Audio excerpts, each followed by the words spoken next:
ಒಂದು ನಿಮಿಷ. ಜೈ ಶ್ರೀರಾಮ್.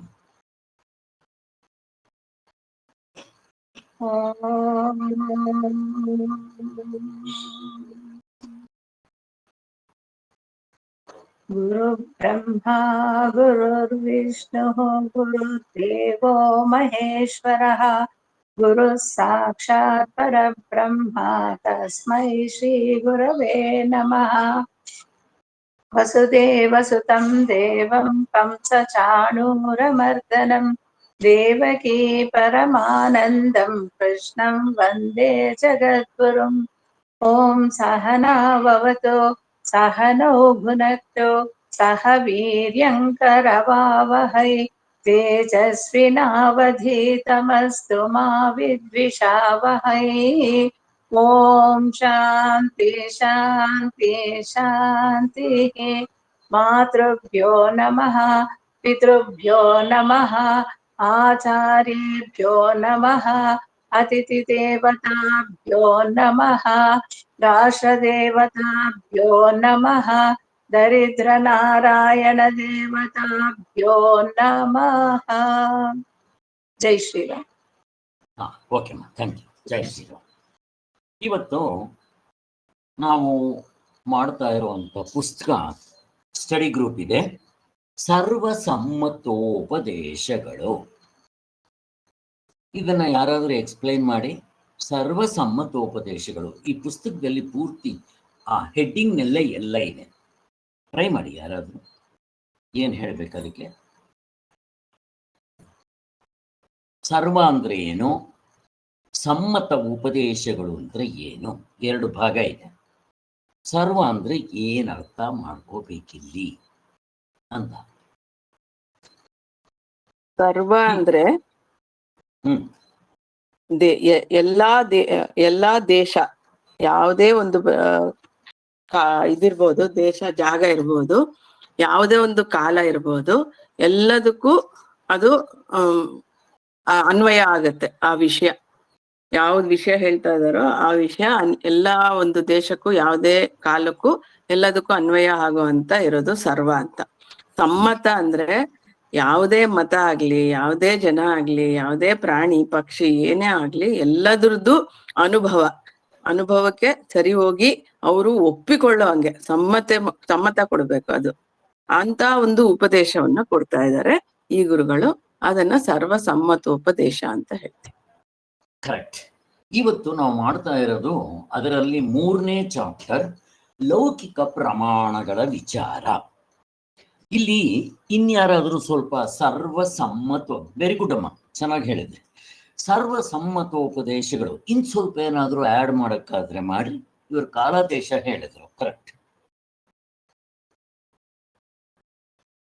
ಇಲ್ಲಿ ಉಪನಿಷತ್ತು ಮತ್ತೆ ಸೂತ್ರ ಭಾಷ್ಯ ಮತ್ತೆ ಭಗವದ್ಗೀತೆ ಮೂರಲ್ಲೂ ಶಂಕರಾಚಾರ್ಯರು ಏನು ಉಪದೇಶ ಮಾಡಿದಾರೋ ಅದು ಸರಿಯಾಗಿ ಅನುಭವದಲ್ಲಿ ಒಂದೊಂಗಿದೆ ಎಲ್ಲರಿಗೂ. ಅದೇ ಇವ್ರು ಹೇಳಿದ್ರಲ್ಲ, ಎಲ್ಲಾ ಜಾತಿ ಮತ ಯಾವುದೇ ಭೇದ ಇಲ್ದಿರ ಎಲ್ಲರೂ ಒಪ್ಪುವಂತ ಅನುಭವದಲ್ಲಿ ತೋರ್ಸುವಂತದ್ದಾಗಿದೆ.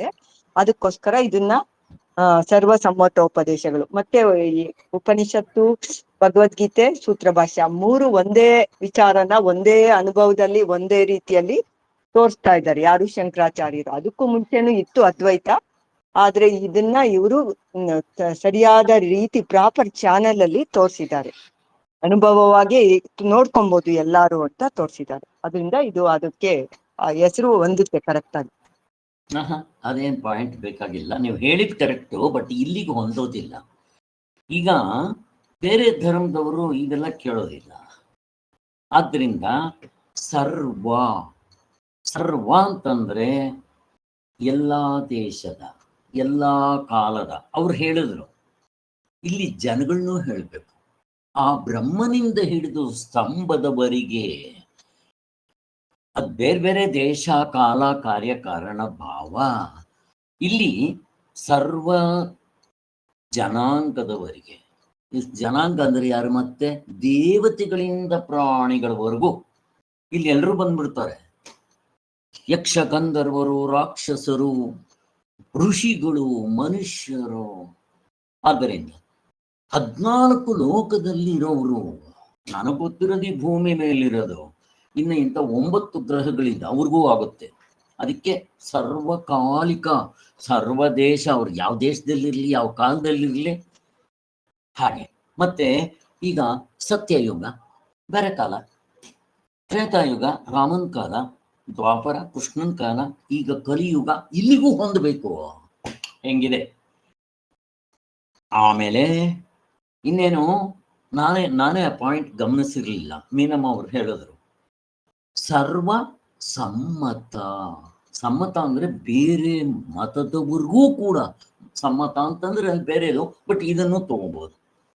ಬೇರೆ ಮತದವರು ಕೂಡ ಅವ್ರಿಗೂ ಹೊಂದುತ್ತಿದ್ದು. ಮತಗಳು ಬೇಕಾದಷ್ಟಿದೆ. ಹಿಂದೂ ಧರ್ಮ, ಮುಸ್ಲಿಂ ಧರ್ಮ, ಕ್ರಿಶ್ಚಿಯನ್ ಧರ್ಮ, ಬುದ್ಧಿಸಂ ಧರ್ಮ, ಜೈನರ ಧರ್ಮ, ಚಾರ್ವಾಕರ ಧರ್ಮ, ದರ್ಶನಕಾರರ ಧರ್ಮ ಏನಿಲ್ಲ, ದರ್ಶನಕಾರರು, ವೆಸ್ಟರ್ನ್ ಫಿಲಾಸಫರ್ಸು, ಈಸ್ಟರ್ನ್ ಫಿಲಾಸಫರ್ಸು, ಸೈಂಟಿಸ್ಟ್ಗಳು, ಯಾರು ಬೇಕಾದರೂ ಆಗಲಿ. ಹೇಗಿದೆ? ಮತ್ತೆ ದೃಶ್ಯ ಪ್ರಪಂಚ ದೃಶ್ಯ ಪ್ರಪಂಚ ಇರದೇ 3 ಅವಸ್ಥೆಗಳು. ಇದು ದೃಶ್ಯ 3 ಅವಸ್ಥೆಗಳನ್ನ 2ಕ್ಕೆ ಹಾಕ್ಬಿಡ್ತಾರೆ. ದೃಶ್ಯ ಪ್ರಪಂಚ ಅಂದ್ರೆ ಎಚ್ಚರ ಕನಸು, ದೃಶ್ಯ ವ್ಯವಹಾರ. ಅದೃಶ್ಯ ಅಂದ್ರೆ ನಿದ್ದೆ, ಅಲ್ಲಿ ಏನಿರಲ್ಲ, ಸೋಲು. ಆದ್ರಿಂದ ನಿಮ್ಗೆ ಈ ದೃಶ್ಯ ಪ್ರಪಂಚದಲ್ಲಿ ಎಚ್ಚರ ಇರ್ರಿ, ಕನಸಿರ್ರಿ, ಹೊಂದಬೇಕಿದೆ. ಕನಸು ಅಂತ ಇಂಪಾರ್ಟೆಂಟ್ ಇಲ್ಲ, ಅಲ್ಲಿ ಬಿಟ್ಬಿಡ್ರಿ. ಯಾರನ್ನು ಬಿಟ್ರಿಲ್ಲಿ? ಅದಕ್ಕೆ ಸರ್ವ ಸಮ್ಮತ ಉಪದೇಶಗಳು ಅಂತ. ಮತ್ತಿನ್ನೂ ಒಂದು ಪಾಯಿಂಟ್ ಇದೆ ಇಲ್ಲಿ. ಇರ್ಬೋದು ಅದು ಬಾಧಿತವಾಗ್ಬಿಟ್ರೆ ಹೆಂಗೆ? ಬಾಧಿತವಾಗಬಾರ್ದು. ಅಂದು ಸತ್ಯ, ಇಂದು ಸತ್ಯ, ಮುಂದಕ್ಕೂ ಸತ್ಯ, ಇನ್ನು ಎಷ್ಟು ಯುಗಗಳಾಗಲಿ ಅದು ಸತ್ಯವಾಗಿರ್ಬೇಕು. ಅದ್ಯಾವುದು ತತ್ವ? ಬಾಧಿತ ಆಗದೆ ಇರುವಂತ ತತ್ವ ಯಾವುದು? ಪ್ರಶ್ನೆ. ಯಾರಾದ್ರೂ ಬೇಕಾ? ಆತ್ಮಸ್ವರೂಪ. ಆತ್ಮಸ್ವರೂಪ ಅದೊಂದೇ, ಮೇಕಿರೋದೆಲ್ಲ ಬಾಧಿತ ಆಗುತ್ತೆ. ಹೇಗಿದೆ ನೋಡ್ರಿ, ಇಷ್ಟು ನಾವು ತಿಳ್ಕೊಬೇಕು. ಇಲ್ಲಿ ಬಾಧಿತ ಅಂದಿದ ತಕ್ಷಣ ನಾವು ನಾಶ, ಲಯ, ಬಾಧಿತ. ಯಾರಾದ್ರೂ ಸ್ವಲ್ಪ ಬಾಧಿತ ಅಂತ ತಿಳಿಸಿ ನೋಡೋಣ. ಮಿನಿಮ ಬಾಧಿತ ಅಂದ್ರೆ ಏನು, ಸ್ವಲ್ಪ ಏನಾದ್ರು ಗೊತ್ತಿದೆಯಾ? ಬಾಧಿತ ಅಂತ ಯಾವ್ದಕ್ಕೆ ಹೇಳ್ತೀವಿ? ದೃಷ್ಟಾಂತ ಕೊಟ್ಟರು ಸಾಕು, ನೀವೇನು ಡೆಫಿನೇಷನ್ ಹೇಳೋದು ಬೇಡ, ದೃಷ್ಟಾಂತ ಸುಲಭ. ವ್ಯಾವಹಾರಿಕ ವಿಷಯದಲ್ಲಿ ಮತ್ತೆ ಎಚ್ಚರ ಮತ್ತೆ ಕನಸು 2 ವ್ಯಾವಹಾರಿಕ ಇದ್ರಲ್ಲೇ ಬರುತ್ತೆ. ಅವೆರಡರಲ್ಲೂ ನಾವು ಯಾವ್ದೊಂದು ಸುಖ ದುಃಖ ಇದೆಲ್ಲ ಮನಸ್ಸಿಗೆ ಬಂದ್ರುನು, ಲಾಭ ನಷ್ಟ ಯಾವುದೇ ಬರ್ಲಿ ಎಲ್ಲವನ್ನು ನಾವು ಅದನ್ನ ಬಾಧಿತವಾಗಿ ತಗೊಂತೀವಿ. ಆದ್ರೆ ಆ ಒಂದು ಗಾಢ ನಿದ್ರೆನಲ್ಲಿ ಆತ್ಮ ಸ್ವರೂಪದಲ್ಲೇ ಇರೋದ್ರಿಂದ ಅಲ್ಲಿ ಬಾಧಿತ ಅನ್ನೋದೇ ಇರೋದಿಲ್ಲ. ಇದ್ರಲ್ಲಿ ಮಾತ್ರ ಬಾಧಿತ ಅನ್ನೋದು ಸದಾ ಇದ್ದೇ ಇರುತ್ತೆ. ಸರಿ, ಬಟ್ ನನಗೆ ನೀವು ಬರೀ ಬಾಧಿತ ಹೇಳಿದ್ರೆ, ಇಲ್ಲಿ ನಾಶ ಅಂತಂದ್ರೆ ಏನು, ಆಮೇಲೆ ಲಯ ಅಂತಂದ್ರೆ ಏನು, ಬಾಧಿತ 3 ಹೇಳ್ತಾರೆ. ಇದು ಪಾಪ ನಿಮ್ಗೆ ಕೇಳಿಲ್ಲ ಇದನ್ನ, ಅದಕ್ಕೆ ನಿಮ್ಗೆ ಅದು ಗೊತ್ತಿರೋದಿಲ್ಲ. ಬಟ್ ನೀವೇನು ಹೇಳಿದ್ರು ಸರಿ, ಗಾಢ ನಿದ್ರೆಯಲ್ಲಿರೋದು ಬಾಧಿತ ಆಗೋದಿಲ್ಲ. ಇನ್ನು ದೃಶ್ಯ ಪ್ರಪಂಚದಲ್ಲಿ ಏನಿದೆಯೋ ಅದು ಚೇಂಜ್ ಆಗ್ತಾ ಇರುತ್ತೆ, ಅಂದ್ರೆ ಬದಲಾವಣೆ ಆಗ್ತಾ ಇರುತ್ತೆ, ಚೇಂಜ್ ಆಗುತ್ತೆ, ಇಲ್ದಂಗಾಗುತ್ತೆ, ಏನ್ ಬೇಕಾದ್ರೂ ಆಗ್ಬೋದು, ನಾಶ ಆಗ್ಬೋದು ಹಾಗೆ. ಬಟ್ ಇಲ್ಲಿ ಇನ್ಯಾರಾದ್ರೂ ಹೇಳಿ, ಪಾಪ ಅವ್ರು ಕೇಳಿಲ್ಲ. ಕಲ್ಪನಾ ಹೇಳಕ್ ಬರುತ್ತಮ್ಮ? ಹೇಳಮ್ಮ. ಹಾವು ಹಗ್ಗ ಸರ್, ಹಗ್ಗದಲ್ಲಿ ಹಾವು ಬಾಧಿತವಾಗಿರುತ್ತೆ, ಸರಿನಾ ಸರ್? ಕರೆಕ್ಟ್ ಅಮ್ಮ, ಹೌದು. ಹಾಗೆ ಎಕ್ಸಾಂಪಲ್ ಅಷ್ಟು ಮಾತ್ರ ಕರೆಕ್ಟು, ನೀವು ಬಾಧಿತ ಕೊಟ್ರಿ. ಈಗ ಹಗ್ಗ ಅಂತ ತಿಳ್ಕೊಂಡ್ರೆ ಅಲ್ಲಿ ಹಾವು ಬಾಧಿತ ಅಂದ್ರೆ ಏನರ್ಥ? ಅಂದಿಲ್ಲ, ಇಂದಿಲ್ಲ, ಮುಂದಿರೋದಿಲ್ಲ. ಬಾಧಿತ ಅಂದ್ರೆ ಅರ್ಥ ತಗೋಬೇಕು. ಆತ್ಮ ಒಬ್ಬನೇ ಸತ್ಯ. ಈ ದೃಶ್ಯ ಪ್ರಪಂಚ ಅಂತ ಏನ್ ಹೇಳಿದ್ವೋ, ಈವನ್ ನಿದ್ದೆ ಕೂಡ ನಾವು ಅನಾತ್ಮದಲ್ಲಿ ಹಾಕ್ಬಿಡ್ತೀವಿ. ಅವಸ್ಥೆಗಳು, ನನಗೆ ಅವಸ್ಥೆಗಳು 3, ಅದು ವಿಷಯ. ಆದ್ದರಿಂದ ಅಲ್ಲಿ ದೃಶ್ಯ ಅದೃಶ್ಯ 2 ಆತ್ಮನ ಎರಡನ್ನು ಮೀರಿರ್ತಾನೆ. ಹಾಗೇಳಿ ಅದಕ್ಕೋಸ್ಕರ ಆ ಅನುಭವ ಮಾತ್ರ ತಗೋಬೇಕು. ಗಾಢನಿದ್ರೆ ಅನುಭವ ಅದು ಮಾತ್ರ ನೀವು ಯಾವಾಗ ನೋಡ್ಕೊಂಡ್ರು ಒಂದೇ ಇರುತ್ತೆ. ಈ ಒಂದು ದೃಶ್ಯ ಪ್ರಪಂಚ ನೀವು ಹೇಗೆ ಯಾವಾಗ ನೋಡ್ಕೊಂಡ್ರು ಹಾಗೇ ಇರುತ್ತೆ. ಒಂದು ಅರ್ಥದಲ್ಲ ಅದು ಬಾಧಿತವಲ್ಲ, ಬಾಧಿತ ಆಗೋದಿಲ್ಲ. ಹಾಗೆ ಕನಸು ಕಾಣುವಾಗ ಯಾರು ಬೇಕಾದ್ರೂ ನೋಡ್ಕೊಳ್ಳಿ, ಅದು ಸತ್ಯ ಅಂತ ಅನ್ಸುತ್ತೆ. ಎಚ್ಚರಿಕೆ ಬಂದ್ಮೇಲೆ ಅದು ಸುಳ್ಳು ಅಂತ ಕರಿತೀನಿ. ಇದು ಯಾವಾಗಲೂ ಹಾಗೆ ತಾನೇ ಇರುತ್ತೆ. ಪ್ರತಿಯೊಬ್ಬರಿಗೂ, ನನಗೂ ಹಾಗೆ ಇರುತ್ತೆ, ಬೇರೆಯವ್ರಿಗೂ ಹಾಗೆ. ಇರ್ಲಿ ಬಿಡ್ರಿ, ಎಲ್ಲೆಲ್ಲಿಗೂ ಹೋಗೋದು ಬೇಡ. ನಾವು ಇಲ್ಲಿ ನಾವು ಕೃಷ್ಣವೇಣಿಯವರೇ ಹೇಳಿ, ಮೂರು ತಿಳಿಸ್ಬೇಕು. ಫಸ್ಟ್ ಬಾಧಿತ. ಈಗ ಹಗ್ಗ ಹಾವು ಅಂತ ತಪ್ಪಾಗಿ ತಿಳ್ಕೊಂಡಿದ್ವಿ ನಾವು. ಹಗ್ಗನ ನೋಡಿದ್ಮೇಲೆ ಅದು ಬಾಧಿತ ಆಗುತ್ತೆ, ಹಾವು ಬಾಧಿತ ಆಗುತ್ತೆ. ನಾವು ಫಸ್ಟ್ ಭಯ ಬಿದ್ದಿದ್ದಾಗೂ ಹಾವು ಅಲ್ಲಿರ್ಲಿಲ್ಲ, ಅಂದ್ರೆ ಈ ಮೊದ್ಲು ಇರ್ಲಿಲ್ಲ, ಇವಾಗ್ಲೂ ಇಲ್ಲ, ಮುಂದೇನೂ ಇರೋದಿಲ್ಲ.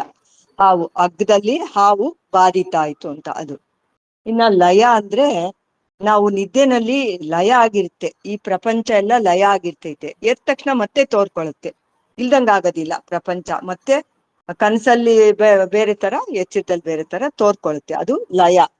ಇನ್ನ ನಾಶ ಅಂದ್ರೆ ಇವಾಗ ಒಂದು ಗಾಜಿನ ಲೋಟ ಏನಾದ್ರು ಇರುತ್ತೆ, ಅದು ಕೆಳಗಡೆಗೆ ಬಿದ್ರೆ ನಾಶ ಆಗೋಯ್ತು, ಇರೋದಿಲ್ಲ, ಪೀಸ್ ಆಗೋಗ್ಬಿಡ್ತೈತೆ, ಅದು ನಾಶ.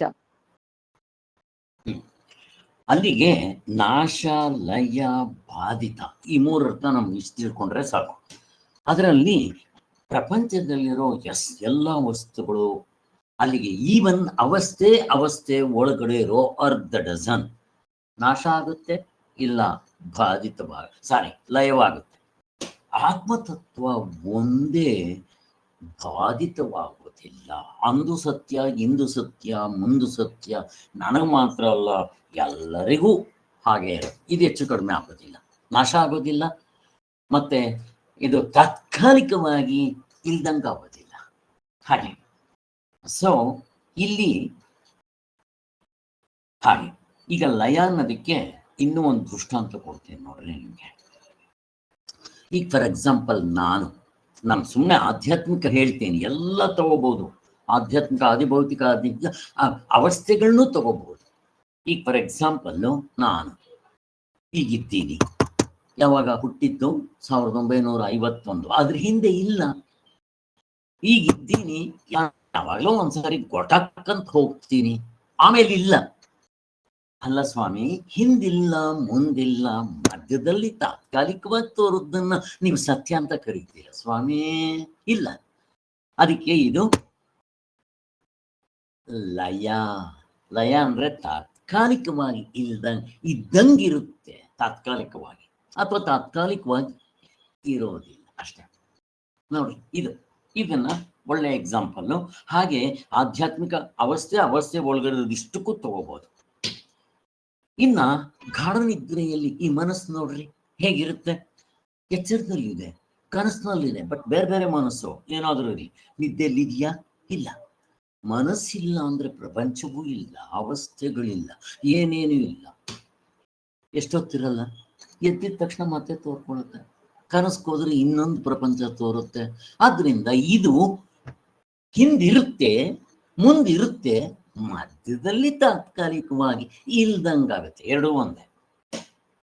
ಹಾಗೆ ಅದರಿಂದ ಇದನ್ನ ಲಯ ಅಂತ ಕರೀತಾರೆ. ಹಾಗೆ ಇಷ್ಟು ಮೂರು ಅರ್ಥ ಆಯ್ತಲ್ಲ, ಮುಂದಕ್ಕೆ ಹೋಗೋಣ. ಇವಾಗ ಇಲ್ಲಿ ಅಂಥದ್ದನ್ನ ಇದನ್ನ ತಿಳಿಸೋ ಅಂತ ಯಾವ್ದು ತಿಳಿಸುತ್ತೆ ಈ ತರ? ಈಗಿಷ್ಟು ದೃಷ್ಟಾಂತ ಕೊಟ್ನಲ್ಲ, ಸರ್ವಸಮ್ಮತೋಪದೇಶಗಳು ಅಂತ ಹೇಳಿದ್ವಲ್ಲ, ಇದನ್ನ ಯಾವ್ದು ತಿಳಿಸ್ಕೊಡುತ್ತೆ? ಪ್ರಶ್ನೆ, ಯಾವ್ದು ತಿಳಿಸ್ಕೊಡುತ್ತೆ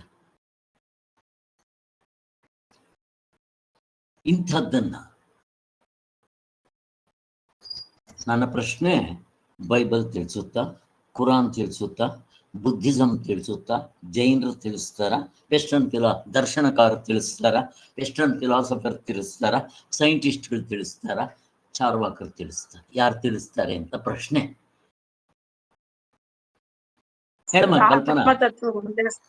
ಆತ್ಮತತ್ವ ಒಂದೇ ಸರ್ ತಿಳಿಸೋದ. ಅದು ಸರಿ, ಇದನ್ನ ತಿಳಿಸ್ಕೊಡೋರು ಯಾರು? ಇನ್ಯಾರಾದ್ರೂ ಬೇಗ ಆನ್ಸರ್ ಮಾಡಿ. ಶಾಸ್ತ್ರ ವೇದಗಳು ಹಾ, ಶಬ್ದ ಅಷ್ಟೇ. ಪ್ರಮಾಣ. ಅಷ್ಟೇ. ಏನಮ್ಮ ಮೀನಮ್ಮ, ನೀವೇನು ಹೇಳ್ಬೇಕು ಅಂತಿದ್ದೀರಾ, ಹೇಳಿಮ್ಮ. ಹಾ, ಆದ್ದರಿಂದ ನೀವು ಆವಾಗಲೇ ಏನಮ್ಮ, ಹಾ, ಕೃಷ್ಣವೇಣಿಯವರು ಹೇಳಿದ್ರಲ್ಲ ಅದು, ಆವಾಗಲೇ ಹೇಳಿದ್ರಲ್ಲ ಅದು ಪ್ರಸ್ಥಾನತ್ರಯ 3. ಇದ್ ಬಿಟ್ರೆ ಮತ್ತೊಂದು ತಿಳಿಸೋದಿಕ್ಕೆ ಅದಕ್ಕೆ ಶಕ್ತಿನೂ ಇಲ್ಲ, ತಿಳಿಸೋದು ಇಲ್ಲ, ಹಿಂದೂ ತಿಳಿಸಿಲ್ಲ, ಮುಂದೆ ಯಾವಾಗಲೂ ತಿಳಿಸೋಲ್ಲ. ಅಷ್ಟು ತಿಳ್ಕೊಳ್ಳ. ಈಗ ನಾವು ಚಾಪ್ಟರ್ ಬರೋಣ. 3ನೇ ಚಾಪ್ಟರ್ ಲೌಕಿಕ ಪ್ರಮಾಣಗಳು ಅಂತ. ಇಲ್ಲಿ ನಾನು ಆ ಪುಸ್ತಕ ಇಟ್ಕೊಂಡು ನೋಡ್ತೀನಿ. ಪುಸ್ತಕ ನೋಡ್ಕೊತಾ ಇದ್ರೆ ನಾನು ಕೇಳೋ ಪ್ರಶ್ನೆ ಸ್ವಲ್ಪ ನೀವು ಚೆಕ್ ಮಾಡ್ಕೋಬಹುದು. ನಾನು ಒಂದು ಆರ್ಡರ್ನಲ್ಲಿ ಹೋಗ್ತೀನಿ. ಇಲ್ಲಿ ಪುಸ್ತಕ ನೀವು ತೆಗೆದಿಟ್ಕೊಳ್ರೆ, ಶಂಕರಾಚಾರ್ಯರು ಅವರ ಉಪದೇಶಗಳನ್ನ ಸ್ವಸ್ವಾಮೀಭಾವ ಸಂಬಂಧವಿರುವುದಿಲ್ಲ ಅಂತ ಹೇಳ್ತಾರೆ. ಆಚಾರ್ಯರು ಇವು ನನ್ನ ಸ್ವಂತವಾದ ಉಪದೇಶಗಳು ಅಂತ ಹೇಳೋದಿಲ್ಲ. ಇವು ಉಪನಿಷತ್ತುಗಳಲ್ಲಿವೆ, ಗೀತೆಯಲ್ಲಿದೆ, ಸೂತ್ರ ಭಾಷೆಯಲ್ಲಿದೆ. ಅಲ್ಲಿ ಮೊದಲನೇ ಏನು ಅರ್ಥ ಮಾಡ್ಕೋಬೇಕು, ಶಂಕರಾಚಾರ್ಯರು, ಅರ್ಥ ಆಯ್ತಾ? ಇಲ್ಲ ಪ್ರಶ್ನೆ ರೂಪದಲ್ಲಿ ಕೇಳ್ಬೇಕಾ? ಓದಿದ್ದು ಯಾರಿಗಾದ್ರೂ ಅರ್ಥ ಆದ್ರೆ ಹೇಳ್ರಿ, ಇಲ್ಲ ಪ್ರಶ್ನೆ ರೂಪದಲ್ಲಿ ಕೇಳ್ತೀನಿ. ಏನಮ್ಮ ಏನಮ್ಮ ಯಾರು? ಅದೇ ಅರ್ಥ ಆಯ್ತು ಸರ್. ಇದನ್ನ ಶಂಕರಾಚಾರ್ಯರು ನನ್ನ ಸ್ವಂತ. ಒಂದ್ ನಿಮಿಷ ಬೇರೆಯವ್ರು ಯಾರು ಟ್ರೈ ಮಾಡ್ತೀರಾ? ಪ್ರತಿಭಾ ಅವ್ರು ಯಾರಾದ್ರು?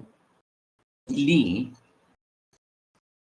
ಶಂಕರಾಚಾರ್ಯರು ಸ್ವಂತ ಅವರೇ ಬರ್ತಿದ್ದಾರ ಅಂತ ಪ್ರಶ್ನೆ ನಾನು ಕೇಳೋದು. ಯಾರಾದ್ರೂ ಇವಾಗ ಉತ್ತರ ಕೊಡ್ರಿ, ಸುಲಭ ಅಲ್ವಾ?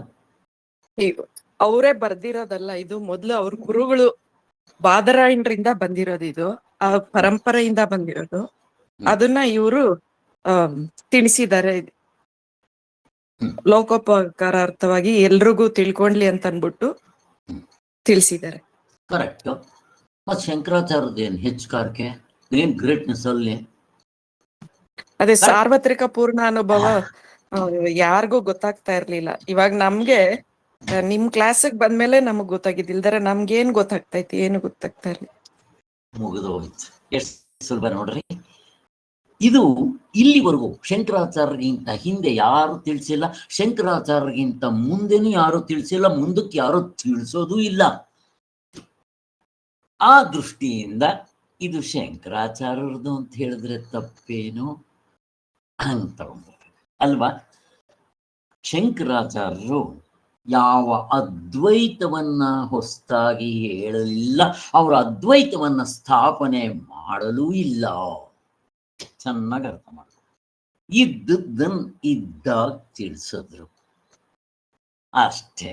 ಇದು 3 ಪುಸ್ತಕಗಳಲ್ಲಿ ಇದೆ. ಇದನ್ನೇ ಈ 3 ಪುಸ್ತಕಗಳನ್ನ ನಾವು ಸರಿಯಾಗಿ ಅಧ್ಯಯನ ಮಾಡಿದ್ದಾದರೆ ಈ ಯಾವ ಸಂಶಯವೂ ಇಲ್ಲದೆ ನೀವು ಮುಕ್ತರಾಗದ ಪಕ್ಕಕ್ಕೆತ್ತಿಡ್ರಿ. ಥಿಯರಿಟಿಕಲ್ ಆಗಿ ಜ್ಞಾನ ಅಂತ ಹೇಳಿದ್ರಲ್ವಾ, ಅದರಿಂದಲೇ ನಮಗೆ ಸಂಶಯಗಳೆಲ್ಲ ಪೂರ್ತಿ ಹೊರಟೋಗುತ್ತೆ. ಆಮೇಲೆ ನೀವು ಸಾಧನೆ ಮಾಡ್ರಿ, ತತ್ವದಲ್ಲಿ ನಿಲ್ಬಹುದು, ಏನ್ ಕಷ್ಟ ಇಲ್ಲ ಅಂತ ಹೇಳ್ತಾರೆ. ಇಷ್ಟು ಗೊತ್ತಾಯ್ತು, ಅದು ಅದರ ಅರ್ಥ. ಹಾಗಾದ್ರೆ ಯಾರೋ ಒಬ್ಬರು ಹೇಳಿದ್ದನ್ನ ಆಚಾರ್ಯರು ಹೇಳ್ಬಿಟ್ರು ಅಂತ ಅಂದ್ರೆ ಅದೇನ್ ಗ್ರೇಟ್ನೆಸ್? ನೀವು ಉತ್ತರ ಕೊಟ್ಬಿಟ್ರಿ ಪ್ರತಿಭಾ ಅವರು. ಗ್ರೇಟ್ನೆಸ್ ಯಾಕೆ ಅಂತಂದ್ರೆ ಸಾರ್ವತ್ರಿಕ ಪೂರ್ಣ ಅನುಭವ ಯಾರಪ್ಪಂದು ತೋರಿಸಿದ್ದಿವ್ರೆ. ಅದೇನು ಇವರೇ ಸ್ವಂತ ಮಾಡಿದ್ರೇನೋ? ಮೊದಲು ಇರ್ಲಿಲ್ವಾ ಅದು ಶಾಸ್ತ್ರದಲ್ಲಿ? ಪ್ರಶ್ನೆ ಕೇಳ್ತಾ ಇದ್ದೀನಿ. ಏನಮ್ಮ ಪ್ರತಿಭಾ? ಇವ್ರು ಸ್ವಂತ ಶಾಸ್ತ್ರದಲ್ಲಿತ್ತು. ಯಾವ ಶಾಸ್ತ್ರದಲ್ಲಿತ್ತು? ಏನಿದೆ ಆಧಾರ? ಆಧ್ಯಾತ್ಮ ಜ್ಞಾನಕಾಂಡ ಅಲ್ಲೇ ಇದೆ ಇದು. ಅದೇ ಯಾವುದ್ರಲ್ಲಿದೆ? ಇನ್ಯಾರಾದ್ರೂ ಆ್ಯಡ್ ಮಾಡಿ ಅದಕ್ಕೆ ಸಹಾಯ ಮಾಡಿ. ಉಪನಿಷತ್ತುಗಳಲ್ಲೂ ಇದೆ, ಭಗವದ್ಗೀತೆನಲ್ಲೂ ಇದೆ, ಇದೆಯಲ್ಲ ಸರ್? ಯಾವುದ್ರಲ್ಲಿದೆ?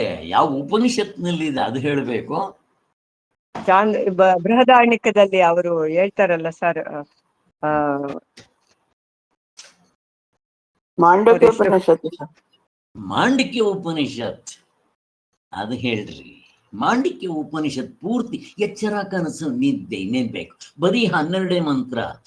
ಎಲ್ಲ ಉಪನಿಷತ್ತುಗಳಲ್ಲೂ ಚಿಕ್ಕದಾಗಿರೋದು ಮಾಂಡಿಕ್ಯ. ಮಾಂಡಿಕ್ಯ ಮೇವ, ಒಂದೇ ಸಾಕು ಮುಕ್ತರಾಗೋದಕ್ಕೆ, ಮತ್ತೆ ಯಾವುದು ಬೇಡ. ಹೇಗೆ ತಗೊಂಡ್ಬರ್ತಾರೆ ನೋಡ್ರಿ. ಬಟ್ ಇದೇ ವಿಚಾರವನ್ನ ಬೃಹದಾರಣ್ಯಕದಲ್ಲೂ, ಛಾಂದೋಗ್ಯದಲ್ಲೂ, ಪ್ರಶ್ನೋಪನಿಷತ್ತಿನಲ್ಲೂ, ಬೇರೆ ಬೇರೆ ಉಪನಿಷತ್ತುಗಳಲ್ಲೂ ತಿಳಿಸಿದ್ದಾರೆ. ಮುಖ್ಯವಾಗಿ ಮಾಂಡಿಕ್ಯ ಪೂರ್ತಿ ವಸ್ತುತಂತ್ರ. ಅಲ್ಲಿ ಉಪಾಸನೆ ಬರುತ್ತೆ, ಅದು ಸೆಕೆಂಡ್ ಅಂತ ಸ್ವಾಮಿಗಳು ಹೇಳ್ತಾರೆ. ಅದಕ್ಕೋಸ್ಕರನೇ ಅಲ್ಲಿ ನೋಡ್ರಿ, ಅದು ಮೊದಲೇ ಇದೆ. ಶಂಕರಾಚಾರ್ಯ ನಮ್ಗೆ ಅದನ್ನ ಎತ್ತಿ ತೋರಿಸಿದ್ರು ಅಷ್ಟೇಪ್ಪ. ಹೇಗಿದೆ ಡೈಮಂಡ್ ಇದೆ ಕೆರೆ ಒಳಗಡೆ, ಆ ಪಾಚಿ ಕಟ್ಟಿದೆ, ಆ ಪಾಚಿ ತೆಗೆದ್ರೆ ಕಾಣುತ್ತೆ ಅಂತ ಅಲೆಗಳು ಹೋಗ್ತಾ ಇತ್ತು, ಅದನ್ನ ತೆಗೆದ್ರು ತಾನಾಗಿ ಕಾಣಕ್ ಶುರು ಆಯ್ತು. ಅಷ್ಟೇ ಮಾಡಿದ್ರು. ಗ್ರೇಟ್ನೆಸ್ ಅಪ್ಪ ಇದು. ಅದರಿಂದ ಶಂಕರಾಚಾರ್ಯರು ಪ್ರಪಂಚಕ್ಕೆ ಆದಿಗುರು, ಅದರಲ್ಲಿ ಸಂಶಯ ಇಲ್ಲ.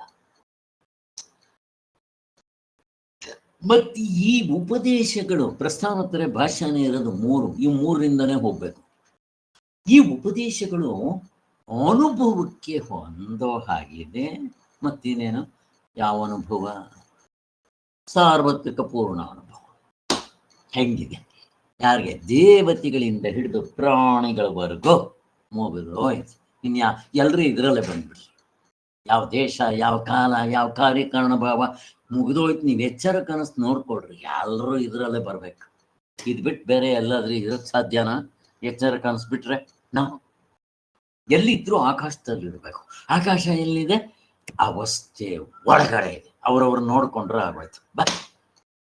ಹೆಂಗ್ ತಗೊಂಡೋಗ್ತಾರ್ರಿ?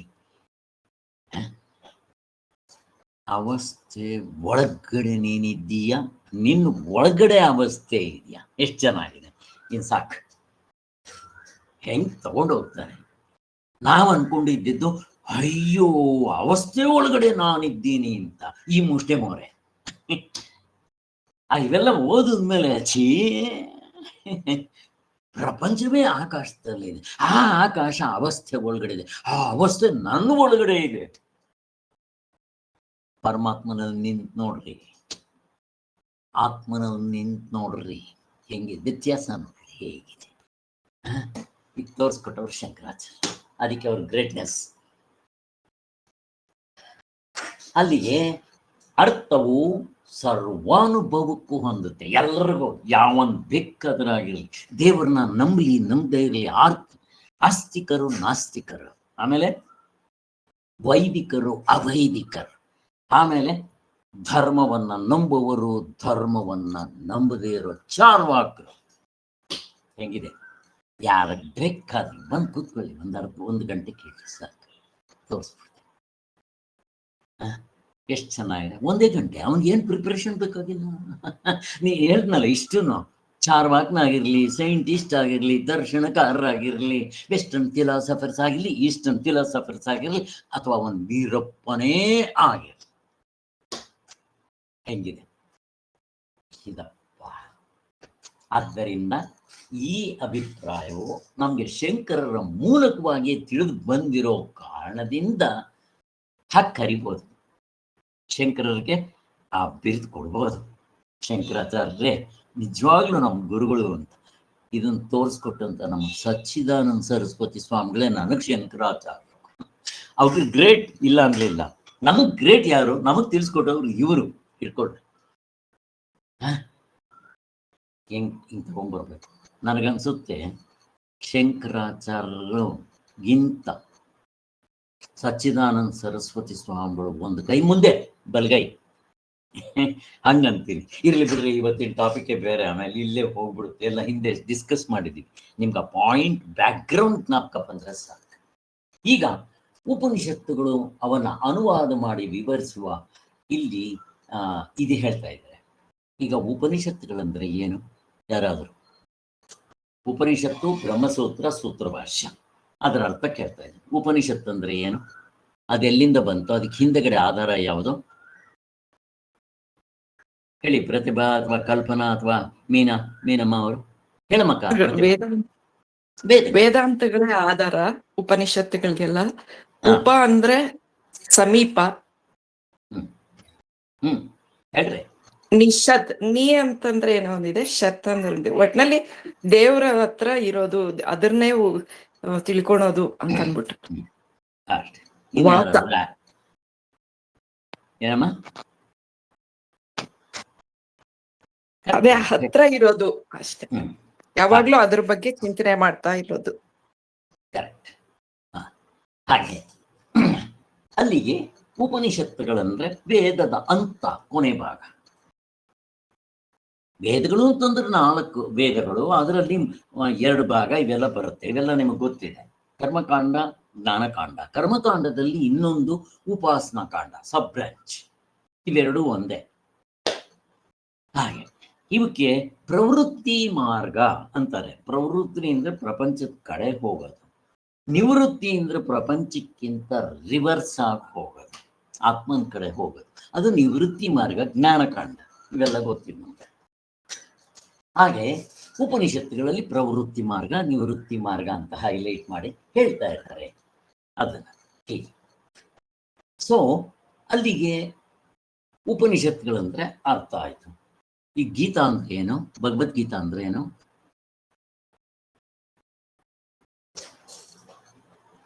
ಹೇಳಮ್ಮ ಪ್ರತಿಭಾ.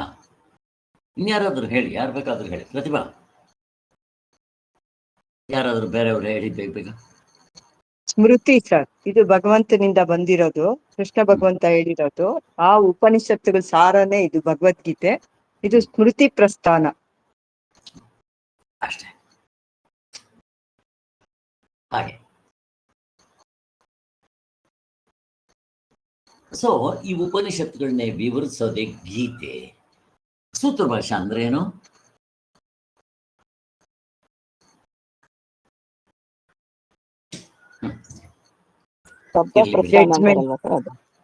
ಏನಮ್ಮ ಏನಮ್ಮ ಮೇನಮ್ಮ? ಶಬ್ದ ಪ್ರಸ್ಥಾನ ಅಂತ ಹೇಳ್ತಾರಲ್ಲ ಸರ್, ಅದು ಅಲ್ಲ, ಸೂತ್ರ ಭಾಷ್ಯ. ಅದಕ್ಕೇನಂದ್ರಿ? ಬ್ರಹ್ಮಸೂತ್ರನೇ ಅಲ್ವಾ ಸರ್? ಅದಕ್ಕೆ ಬ್ರಹ್ಮಸೂತ್ರ ಶಬ್ದ ಪ್ರಸ್ಥಾನನ ಅಂತ ಹೇಳಿ. ಇಲ್ಲ, ಶಬ್ದ ಅಲ್ಲ. ಶಬ್ದ ಪ್ರಸ್ಥಾನ ಅಂತಂದ್ರೆ ಎಲ್ಲದಕ್ಕೂ ಆಗ್ಬಿಡುತ್ತೆ. ಶಬ್ದ ಮೂರೂ ಶಬ್ದವೇ. ಶಬ್ದ ಅಂತಂದ್ರೆ ಅದೇ ಆ ಥರ. ಆದ್ರೆ ಈ 3 ಸೂತ್ರ ಭಾಷೆ ಅಂತಂದ್ರೆ ಅಲ್ಲಿ ಜಡ್ಜ್ಮೆಂಟ್ ಕೊಡ್ತಾರೆ. ಹಾಗೆ ಒಂದು ತತ್ವವನ್ನು ತಿಳಿಸ್ಕೊಡ್ತಾರೆ, ಇನ್ನೊಂದು ಸಾಧನ ಪ್ರಧಾನ. ಸಾಧನೆ ಭಗವದ್ಗೀತೆ ಸಾಧನೆ ಜಾಸ್ತಿ ಇರುತ್ತೆ, ಉಪನಿಷತ್ತುಗಳಲ್ಲಿ ತತ್ವ ಪ್ರಧಾನ. ಹಾಗೆ ಇದರಲ್ಲಿ ಇದರಲ್ಲಿ ಡಿಸಿಷನ್, ಜಡ್ಜ್ಮೆಂಟ್ ಕೊಡ್ತಾರೆ. ಇಷ್ಟು ತಿಳ್ಕೊಡ್ರಿ ಸಾಕು, ಮುಂದಕ್ಕೆ ಹೋಗೋಣ. ಇದೆಲ್ಲ ನಮ್ದು ಇಂಪಾರ್ಟೆಂಟ್ ಇವಾಗ. ಆಮೇಲೆ ನೆಕ್ಸ್ಟ್ ಏನು? ಈಗ ವ್ಯವಹಾರ. ಈಗ ನಮಗೆ ವ್ಯವಹಾರ ಅಂದ್ರೆ ಏನು? ನಮ್ಗೆ ವ್ಯವಹಾರದಲ್ಲಿ ಜ್ಞಾನ ಆಗ್ತಾ ಇದೆ. ವ್ಯವಹಾರ ಅಂದ್ರೆ ಫಸ್ಟ್ ಆಫ್ ಆಲ್ ಏನಂತ ಇಟ್ಕೋಬೇಕು? ಯಾರಾದ್ರೂ ವ್ಯವಹಾರ ಅಂದ್ರೆ ಯಾವ ಅವಸ್ಥೆಗಳು ಇಟ್ಕೋಬೇಕು? ಪ್ರಶ್ನೆ. ಎಚ್ಚರ ಕನಸು. ಹಾ ಹೇಳಮ್ಮ. ಕರೆಕ್ಟ್, ಎಚ್ಚರ ಕನಸು ಸರ್. ಕರೆಕ್ಟ್. ವ್ಯವಹಾರ ಅಂದ್ರೆ ಎಚ್ಚರ ಕನಸು. 2 ಬಿಟ್ರೆ ನಿದ್ದೆಯಲ್ಲಿ ಏನ್ ವ್ಯವಹಾರ ಇರುತ್ತೆ? ಇರಲ್ಲ. ಅದಕ್ಕೆ ವ್ಯವಹಾರ ಅಂದ್ರೆ ಎಚ್ಚರ ಕನಸು ಅಥವಾ ದೃಶ್ಯ ಪ್ರಪಂಚ. ಮುಗಿದೋಯ್ತು ನೋಡ್ರಿ, ಹೆಂಗ್ ಹೋಲ್ಸೇಲ್ ತಗೋಬೇಕು. ಈಗ ಅದರಲ್ಲಿ ವ್ಯವಹಾರ ಅಂತ ಅಂದ್ರೆ ಯಾವ್ಯಾವುದನ್ನ ನಾವು ತಗೋಬಹುದು? ದೃಶ್ಯ ಪ್ರಪಂಚದಲ್ಲಿ ಏನೇನಿದೆ ಅಂತ ಪ್ರಶ್ನೆ. ಹೇಳಮ್ಮ ಕಲ್ಪನಾ, ಗೊತ್ತು ಈ ವ್ಯವಹಾರದಲ್ಲಿ ಏನೇನಿದೆ? ನಮ್ ವ್ಯವಹಾರ ಮಾಡ್ಬೇಕಾದ್ರೆ ಯಾವ್ಯಾವ್ದು ಇರಬೇಕು ದೃಶ್ಯ ಪ್ರಪಂಚ? ಲಾಭ ನಷ್ಟ, ಲಾಭ. ಏನೋ ಕಲ್ಪನಾ, ನೀವು ಹೇಳದಷ್ಟು ಚೆನ್ನಾಗಿ ಕೇಳಿಸ್ತಾ ಇಲ್ಲ. ಕೇಳಿಸೋದೇನೋ ಸ್ವಲ್ಪ ಪ್ರಾಬ್ಲಮ್. ಹೇಳಿ, ಇವಾಗ ಹೇಳಿ.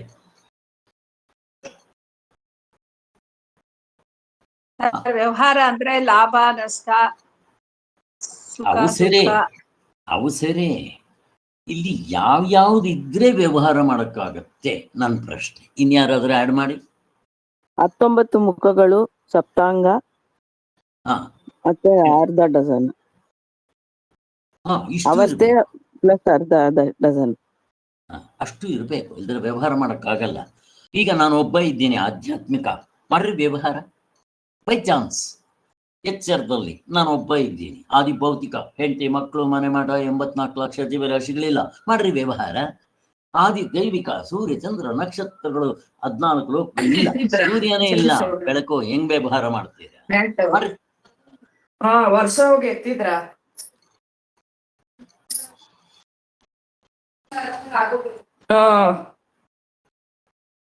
ಇಲ್ಲಾಂದ್ರೆ ನಾಳೆ ಗುಡ್ಸಿದ್ರೆ ಆಯ್ತಲ್ಲ.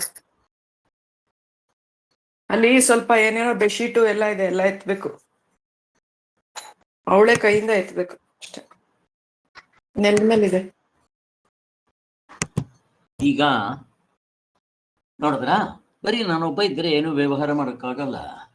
ಅಲ್ಲಿಗೆ ದೃಶ್ಯ ಪ್ರಪಂಚ ಅಥವಾ ಅದರಲ್ಲಿ ಎಚ್ಚರ ತಗೊಳ್ರಿ, ಕನಸು ತಗೊಳ್ರಿ, ಎರಡು ಒಂದೇ. ಅದಕ್ಕೆ ದೃಶ್ಯ ಪ್ರಪಂಚ ಅಂತ ತಗೊಂಡ್ರೆ ಒಂದು. ಅದರಲ್ಲಿ ಏನೇನಿರ್ಬೇಕು ಅಂತಾಯ್ತು? ಆಧ್ಯಾತ್ಮಿಕ ಫಸ್ಟ್ ನಾನಿರ್ಬೇಕು, ಆದಿ ಭೌತಿಕ ಅವನ ಜೊತೆಲೆ ವ್ಯವಹಾರ ಮಾಡೋದು. ಬರೀ ಇಷ್ಟಿದ್ರೆ ಆಗೋಯ್ತಾ? ಸೂರ್ಯ ಚಂದ್ರ ನಕ್ಷತ್ರಗಳು ಆಕಾಶ ಪಂಚಭೂತಗಳು ಬೇಡವೇನೋ? ಅಲ್ಲಿ ಇಷ್ಟು ಇರ್ಬೇಕು. ಈ ಮೂರು ಇದ್ರೇನೆ ವ್ಯವಹಾರ ಮಾಡಕ್ಕಾಗತ್ತೆ. ಅಲ್ಲಿ ಆಯ್ತಪ್ಪ. ಈಗ ವ್ಯವಹಾರ ಮಾಡ್ಬೇಕಾದ್ರೆ ಈ ಆಧ್ಯಾತ್ಮಿಕ ಪ್ರಪಂಚದಲ್ಲಿ ವ್ಯವಹಾರ ಅಂದ್ರೆ ಏನು? ಇವನ್ ಹೆಂಗ್ ಮಾಡ್ತಾನೆ ವ್ಯವಹಾರ? ಹೆಂಗ್ ಮಾಡ್ತಾನೆ? ಯಾರಾದ್ರೂ ಬೇಕಾ ಹೇಳ್ರಿ, ಯಾರು ಬೇಕಾದ್ರೂ ಹೇಳ್ರಿ, ಬೇಕಿಗೆ ಹೇಳ್ರಿ, ಮುಗ್ಸ. ಇಂದ್ರಿಯಗಳ ಮೂಲಕ. ಹೋಲ್ಸೇಲ್ ಆಗಿ ಹೇಳ್ಬೇಕು ನನಗೆ ವ್ಯವಹಾರ ಅಂದ್ರೆ ಏನು. ಈಗ ಆಧ್ಯಾತ್ಮಿಕ ತಗೊಂಡಿದ್ದೀನಿ, ಮಿಕ್ಕಿರೋದೇನು ತಗೊಂಡಿಲ್ಲ. ಇವಾಗ ಇವನು ವ್ಯವಹಾರ ಮಾಡ್ಬೇಕಾದ್ರೆ ಇಲ್ಲಿ ಏನೇನ್ ನಡೆದ್ರೆ ವ್ಯವಹಾರ ಆಗತ್ತೆ? ಯಾವ್ದಕ್ ವ್ಯವಹಾರ ಅಂತಾರೆ? ಏನ್ ಕಷ್ಟ ಇದೆಯಾ? ಹಿಂಗ್ ಮೇಲ್ಕಾಕ್ಬೇಕು. ಇಂದ್ರಿಯಗಳು, 5 ಇಂದ್ರಿಯಗಳು, ಕಣ್ಣು ಕಿವಿ ಮೂಗು. ಅಲ್ಲ, ನಾನು ಹೋಲ್ಸೇಲ್ ಆಗಿ ಹೇಳ್ತಾ ಇದ್ದೀನಿ, ನೀವು ರಿಟೇಲ್ ಹೇಳ್ತಾ ಇದ್ದೀರಾ. ಅಲ್ಲಿಗೆ ವ್ಯವಹಾರ ಮಾಡಬೇಕು. ವ್ಯವಹಾರ ಅಂತಂದ್ರೆ ಕಾಯ ಕರ್ಮೇಂದ್ರಿಯಗಳಲ್ಲಿ ನೀವೇನ್ ಮಾಡಿದ್ರು ಅದು ಕೆಲಸ. ಕಾಯ ವಾಚ ಮನಸ. ಅದು ಹೇಳ್ಬೇಕು, ನನಗೆ ಬೇಕಾಗಿರೋ ಹೋಲ್ಸೇಲ್. ಇಷ್ಟು ವ್ಯವಹಾರ ಅಂತೀವಿ. ಅಲ್ಲಿಗೆ ಏನಾಯ್ತು? ಆಧ್ಯಾತ್ಮಿಕದಲ್ಲಿ ವ್ಯವಹಾರ ಅಂತ ಕರ್ಬೇಕಾದ್ರೆ ಮೂರೇ ಆಯ್ತು. ಇದ್ರ ಜೊತೆಗೆ ಪಕ್ಕದ ಇರ್ಬೇಕಲ್ಲ, ಹೆಂಡತಿ ಮಕ್ಕಳು ಮನೆ ಮಠ. ಅವು ನಾನು ಯಾರಿಂದ ಬರ್ಬೇಕು? ತಂದೆ ತಾಯಿಗಳಿಂದ ಬರ್ಬೇಕು, ಅವರು ಇರ್ಬೇಕಲ್ಲ. ಆದಿ ಭೌತಿಕ, ಆದಿ ದೈವಿಕ, ಸೂರ್ಯನ ಬೆಳಕ್ಬೇಕು, ಚಂದ್ರನ್ ಬೆಳಕ್ಬೇಕು, ಮಳೆ ಬರಬೇಕು, ಎಲ್ಲ ಸೇರ್ಬೇಕು. ಆಯ್ತು. ಈಗ ವ್ಯವಹಾರ ಮಾಡ್ಬೇಕಾದ್ರೆ ಇದು ನಾನು ಪ್ರಪಂಚದಲ್ಲಿ ಎಷ್ಟು ವಸ್ತುಗಳಿದೆಯಪ್ಪ? ಅವಸ್ಥೆ ಒಳಗಡೆ ಇರೋ ಅರ್ಧ ಡಜನ್. ಇವನ್ನ ಪ್ರಪಂಚದಲ್ಲಿ ಇವಿಷ್ಟು ಸೇರಿದ್ರು ಎಷ್ಟೊಂದಿದೆ? ಒಂದ ಎರಡ. ಇದನ್ನ ಎಲ್ಲ ಹೋಲ್ಸೇಲ್ ಆಗಿ ಹಾಕ್ಬಿಡ್ತೇನೆ. ಪ್ರಪಂಚದಲ್ಲಿರೋ ವಸ್ತುಗಳು ಎಷ್ಟು? 5. ಯಾವ್ಯಾವ್ದು 5 ಹೇಳಮ್ಮ ಪ್ರತಿಭಾ. ಪಂಚಭೂತಗಳು. ಶಬ್ದ ಸ್ಪರ್ಶ ರೂಪ ರಸಗಂಧ. ಅಷ್ಟೇ. ಶಬ್ದ ಸ್ಪರ್ಶ ರೂಪ ರಸಗಂಧ. ಹೋಗ್ದಾಯ್ತು ಕಲ್ಪನಾ, ಕರೆಕ್ಟ್ ಅಮ್ಮ. 5 ವಸ್ತುಗಳು. ನೀವೇನ್ ಬೇಕಾದ್ರೂ ಹೇಳ್ರಿ. ಆದಿ ದೈವಿಕ ಅಂದ್ರೆ, ಆದಿ ಭೌತಿಕ ಅಂದ್ರೆ, ಆಧ್ಯಾತ್ಮಿಕ ಅಂದ್ರೆ, ಕಾಲದೇಶಕಾರ, ನೀವೇನ್ ಬೇಕಾದ್ರೂ ಹೇಳ್ರಿ. ಗಡಗಡಗಡಗಡಗ ಎಷ್ಟು ಬೇಕಾದ್ರೂ ಹೇಳು. ಅದು 14 ಲೋಕಗಳನ್ನು, ಇದು 84 ಲಕ್ಷ ಜೀವರಾಶಿಗಳನ್ನು, ಇದ್ರಲ್ಲಿ 19 ಮುಖಗಳನ್ನು, ಎಷ್ಟು ಬೇಕಾದ್ರೆ ಹೇಳ. ಎಲ್ಲ 5 ವಸ್ತು. ಈ 5 ವಸ್ತುಗಳು ಯಾರಿಗೆ ವಿಷಯ? ಪ್ರಶ್ನೆ. ಈ 5 ವಸ್ತುಗಳು ಇರೋದೇ 5. ಯಾರಿಗೆ ವಿಷಯ? ಆಬ್ಜೆಕ್ಟ್. ಸಬ್ಜೆಕ್ಟ್ ಯಾರೋ, ಆಬ್ಜೆಕ್ಟ್ ಯಾರೋ? ಜೀವಪ್ಪನ್ಗೆ ಸರ್.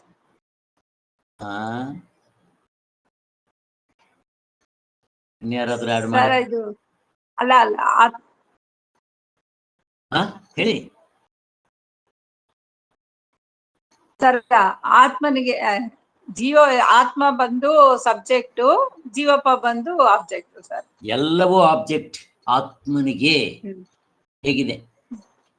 ಆತ್ಮ ಅವನೇ ಸಬ್ಜೆಕ್ಟ್. ಅದಕ್ಕೆ ಅವನಿಗೆ ವಿಷಯೀ. ಅವನು ಯಾವತ್ತಾದ್ರೂ ವಿಷಯ ಆಗ್ತಾನ? ನೆವರ್. ಹಾಗೆ ತಗೋಬೇಕು. ಹೋಲ್ಸೇಲ್ ವ್ಯಾಪಾರ ಹೆಂಗಿದೆ? ಎಲ್ಲ ಸೇರ್ಕೊಂಡ್ಬಿಡುತ್ತಿದ್ರು. ನೀವು ಇವನ್ ಮೆಲ್ಕ್ ಹಾಕಿದ್ರೆ ಪೂರ್ತಿ ಅವಸ್ಥಾತ್ರಯ ಪೂರ್ತಿ ನೀವು ಲೆಕ್ಕ ಹಾಕ್ತಂಗಾಯ್ತು.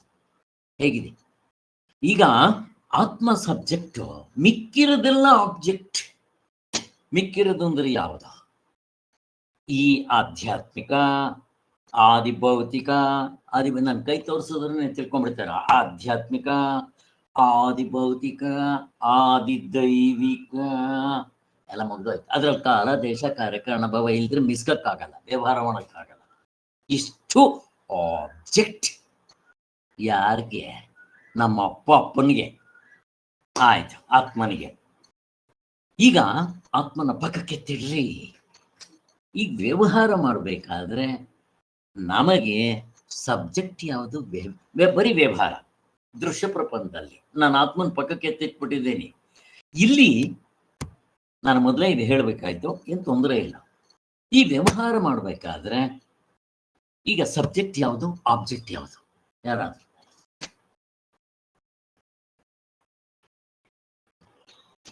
ಹೇಳಿ, ಬೇಗ ಬೇಗ ಹೇಳಿ, ಯಾರಾದ್ರೂ ಹೇಳಿ. ಜೀವಪ್ಪನೇ subject sir. Jeevappa subject. Object ಯಾವ್ಯಾವ್ದು? ಎಕ್ಸ್ಟ್ರಾ ಫಿಟ್ಟಿಂಗ್ಗಳೆಲ್ಲಾನು ಆಬ್ಜೆಕ್ಟ್ ಸರ್. ಅಲ್ಲ, ನಂಗೆ ಹೋಲ್ಸೇಲ್ ಆಗಿ ಹೇಳಬೇಕು. ಯಾವ್ದು ಎಕ್ಸ್ಟ್ರಾ ಫಿಟ್ಟಿಂಗು?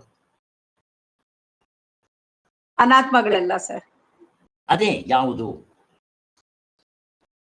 ಆಡ್ ಮಾಡಿ, ಅವ್ರಿಗೆ ಆಡ್ ಮಾಡಿ. ಇಂದ್ರಿಯಗಳು ಸರ್. ಇಂದ್ರಿಯಗಳೆಲ್ಲ ಆಬ್ಜೆಕ್ಟ್ ಆಗುತ್ತೆ ಅವನ್ಗೆ. 19 ಆಬ್ಜೆಕ್ಟ್. ಆಮೇಲೆ ಅಷ್ಟೇನ ಆಬ್ಜೆಕ್ಟು? ಇನ್ನೇನಿಲ್ವಾ ಜೀವಪ್ಪನಿಗೆ? ಇನ್ಯಾವುದು ಆಬ್ಜೆಕ್ಟ್? ಆದಿಭೌತಿಕ ಆಬ್ಜೆಕ್ಟ್ ಅಲ್ವೇನೋ? ಅವನಿಗೆ ಹೆಂಡತಿ ಮಕ್ಕಳು ನೋಡೋದೇನೋ? ಎಲ್ಲ ಹೊರಗಡೆದು ಎಲ್ಲ ಆಬ್ಜೆಕ್ಟ್ ಸರ್.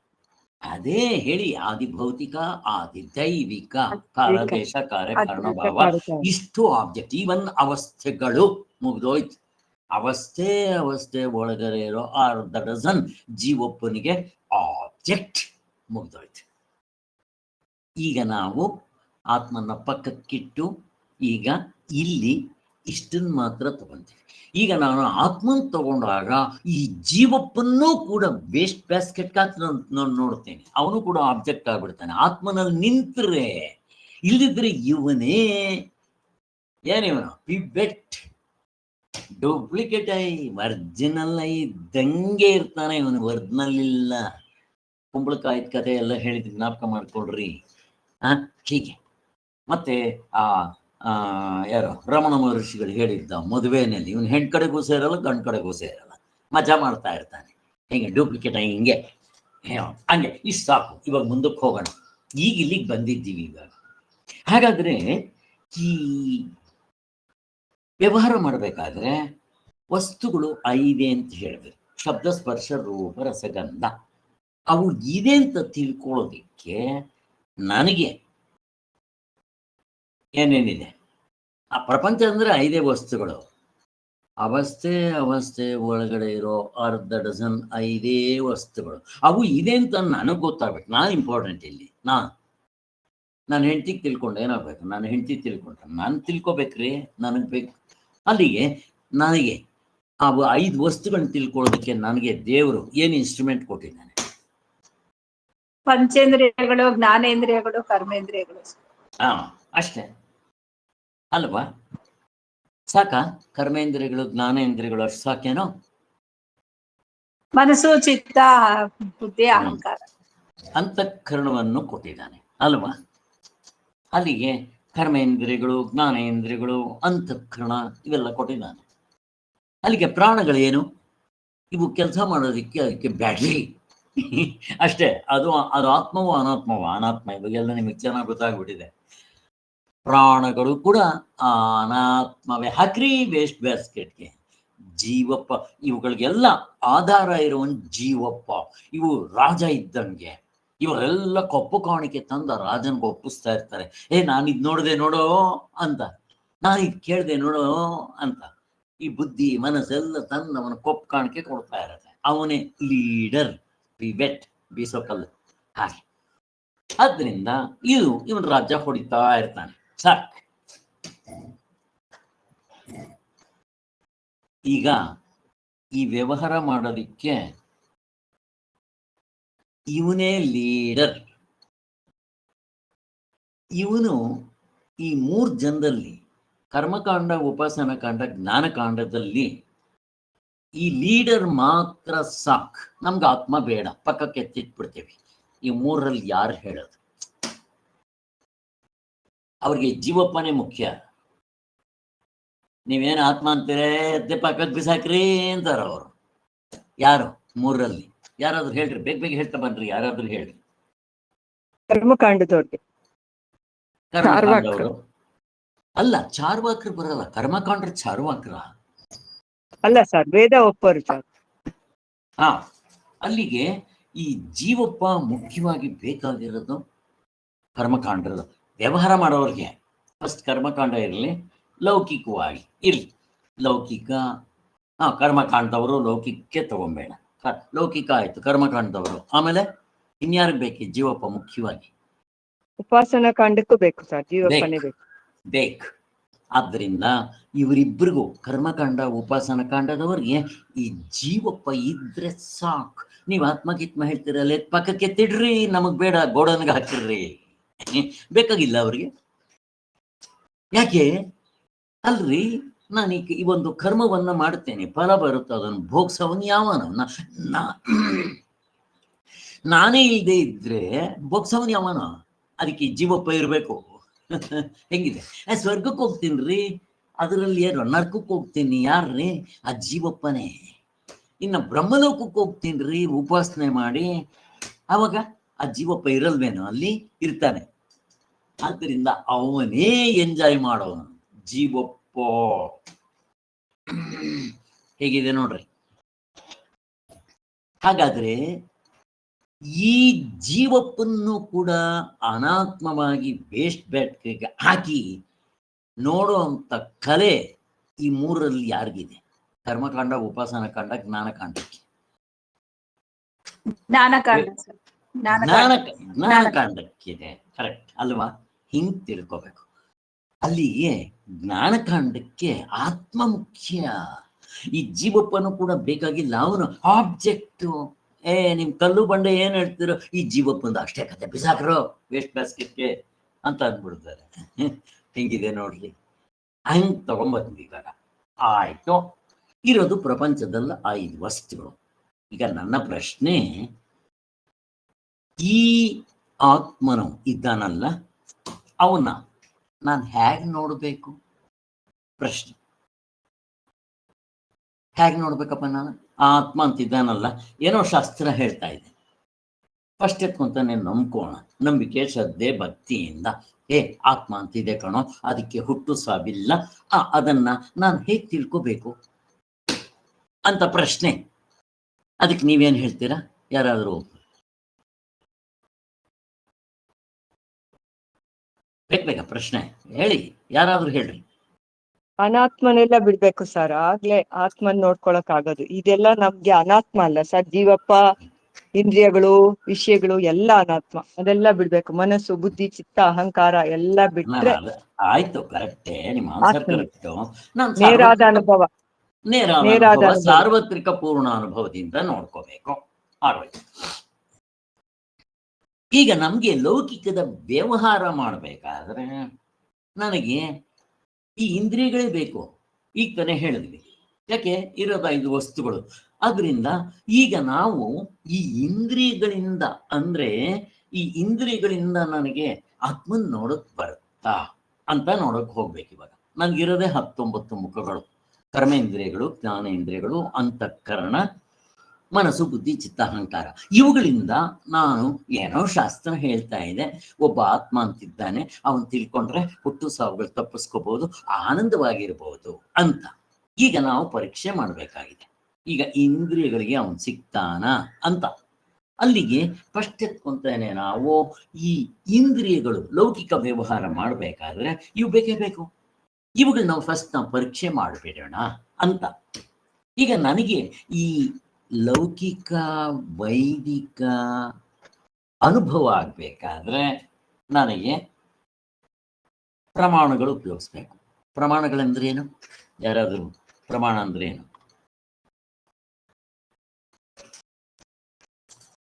ಪ್ರಮಾಣ ಅಂದ್ರೆ ಏನು? ಯಾರಾದ್ರೂ ಬೇಗ ಹೇಳ್ರಿ, ಯಾರಾದ್ರೂ ಹೇಳ್ರಿ. ಪ್ರಮಾಣ ಆಯ್ತು. ಅಂದ್ರೆ ಅದರಿಂದ ನಾವು ತಿಳ್ಕೊಳ್ಳೋದು. ಹಾ, ಪ್ರತ್ಯಕ್ಷ ಯಾವ್ದು? ಪ್ರಮಾಣ, ಅನುಮಾನ ಪ್ರಮಾಣ, ಕರೆಕ್ಟ್, ವೆರಿ ಗುಡ್. ಶಬ್ದ ಇನ್ನು ಪ್ರಮಾಣ ಅಂತ. ಶಬ್ದ ಪ್ರಮಾಣ. ಇಲ್ಲಿ ಪ್ರಮಾಣ ಅಂದ್ರೆ ಯಾವ್ದಕ್ಕೆ ಹೇಳ್ತಾ ಇದ್ದಾರೆ ಅಂತ ನನ್ನ ಪ್ರಶ್ನೆ. ಕರೆಕ್ಟ್, ನಿಮ್ ಆನ್ಸರ್ ಕರೆಕ್ಟ್. ಬಟ್ ಪ್ರಮಾಣ ಅಂದ್ರೆ ಯಾವ್ದಕ್ಕೆ ಹೇಳ್ತಾ ಇದ್ದಾರೆ, ಅದ್ರಲ್ಲಿ ಪರ್ಟಿಕ್ಯುಲರ್ ಹೇಳ್ತಾ ಇದ್ದೀನಿ. ಯಾರಾದ್ರೂ ಬೇಗ ಹೇಳ್ರಪ್ಪ, ಯಾರಾದ್ರೂ. ಪ್ರಮಾಣಗಳಿಂದ ನಾವು ವಿಷಯನ ತಿಳ್ಕೊಬಹುದು. ಪ್ರಮಾಣ Correct. ಅಂದ್ರೆ ನನ್ಗೆ ಅದು ಅದೇ ಪ್ರೂಫ್ ಅಂತ. ಕರೆಕ್ಟ್, ಪ್ರತ್ಯಕ್ಷ ಪ್ರಮಾಣದಿಂದ ತಿಳ್ಕೊಬಹುದು ಸರ್. ಕರೆಕ್ಟ್ ಅಮ್ಮ. ಈಗ ಪ್ರತ್ಯಕ್ಷ ಪ್ರಮಾಣ ಅಂತಿದೆ, ಇಲ್ಲಿ ಫಸ್ಟ್ ಎತ್ಕೊಂತಾನೆ ಪ್ರಮಾಣ ಅಂತಿದೆ. ಇಲ್ಲಿ ವಸ್ತುಗಳು ಇದೆ ಇಲ್ಲ ಅಂತ ತಿಳ್ಕೊಳ್ಳೋದು ವಿಚಾರಕ್ಕೆ ಪ್ರಮಾಣ. ಅದು ನಾವು ಇಂದ್ರಿಯಗಳಿಂದ ನೋಡಿ ತಿಳ್ಕೊಳ್ತೀವಿ, ಅದಕ್ಕೆ ಅದು ಪ್ರಮಾಣ. ಅಲ್ಲಮ್ಮ, ಫಸ್ಟ್ ಎತ್ಕೊಂತಾನೆ ಪ್ರಮಾಣ ಅಂದ್ರೆ ಸಂಸ್ಕೃತ್ ವರ್ಡ್. ಅದಕ್ಕೆ ನಾನು ಮೀನಿಂಗ್ ಕೇಳ್ತಾ ಇದ್ದೀನಿ. ನೀವು ಮೀನಿಂಗ್ ಬಿಟ್ಟು ಸುತ್ತಮುತ್ತಲು ಬೇರೆದು ಹೇಳ್ತಾ ಇದ್ದೀರಾ. ಬೇರೆಲ್ಲ ಕರೆಕ್ಟೇ. ಪ್ರಮಾಣ ಅಂದ್ರೆ ಏನು? ಈಗ ಪ್ರಮಾತೃ ಅಂದ್ರೆ ಯಾರು ಪ್ರಶ್ನೆ ಕೇಳ್ತೀನಿ. ಪ್ರಮಾತೃ ಅಂದ್ರೆ ಯಾರು ಹೇಳ್ತೀರಾ? ಜೀವಪ್ಪ. ಆಮೇಲೆ ಪ್ರಮೇಯ ಅಂದ್ರೆ ಯಾವ್ದಕ್ಕೆ ಹೇಳ್ತೀರಾ? ಪ್ರಮೇಯ ವಿಷಯಗಳು. ಕರೆಕ್ಟ್. ಅಲ್ಲಿಗೆ ಪ್ರಮಾಣಗಳು ಯಾವ್ದಕ್ಕೆ ಹೇಳ್ತೀರಾ? ಪ್ರಮಾತೃ ತಿಳ್ಕೊಳ್ಳೋದು ವಿಷಯಗಳನ್ನ ಪ್ರಮಾಣ ಅಂತ ಅಂತೀರಿ. ಕರೆಕ್ಟು. ಹಿಂಗ್ ನೀವು ಈ ತರ ಬಿಡಿಸ್ಕೊಂಡೇ ಇಲ್ಲ, ಹೊಡಿತಾ ಇದ್ದೀರ ಗಾಡಿ, ಅದಕ್ಕೆ ಕಷ್ಟ ಬರೋದು. ಈಗ ನಿಮ್ಗೆ ಪ್ರಮಾತೃ ಗೊತ್ತು, ಪ್ರಮೇಯ ಗೊತ್ತು, ಪ್ರಮಾಣಗಳು ಗೊತ್ತಿಲ್ಲ. ಈಗ ಈ ಪ್ರಮಾತೃ ಜೀವಪ್ಪ ನಾನು. ಈಗ ನೀವಲ್ಲಿದ್ದೀರಾ, ನಾನು ಇಲ್ಲಿದ್ದೀನಿ. ನೀವು ನೋಡ್ತೀರಾ, ನೀವು ನಮ್ಮನ್ನು ನೋಡ್ತೀರಾ. ನೀವು ಹೇಳೋದು ನಾನು ಕೇಳ್ತೀನಿ, ನಾನು ಹೇಳೋದು ನೀವು ಕೇಳ್ತಾ ಇದ್ದೀರಾ. ಇಲ್ಲಿ ಹೊರಗಡೆ ಇರೋ ಈ ಆಬ್ಜೆಕ್ಟ್ ಇದೆಯಲ್ಲ, ಅದು ವಿಷಯ.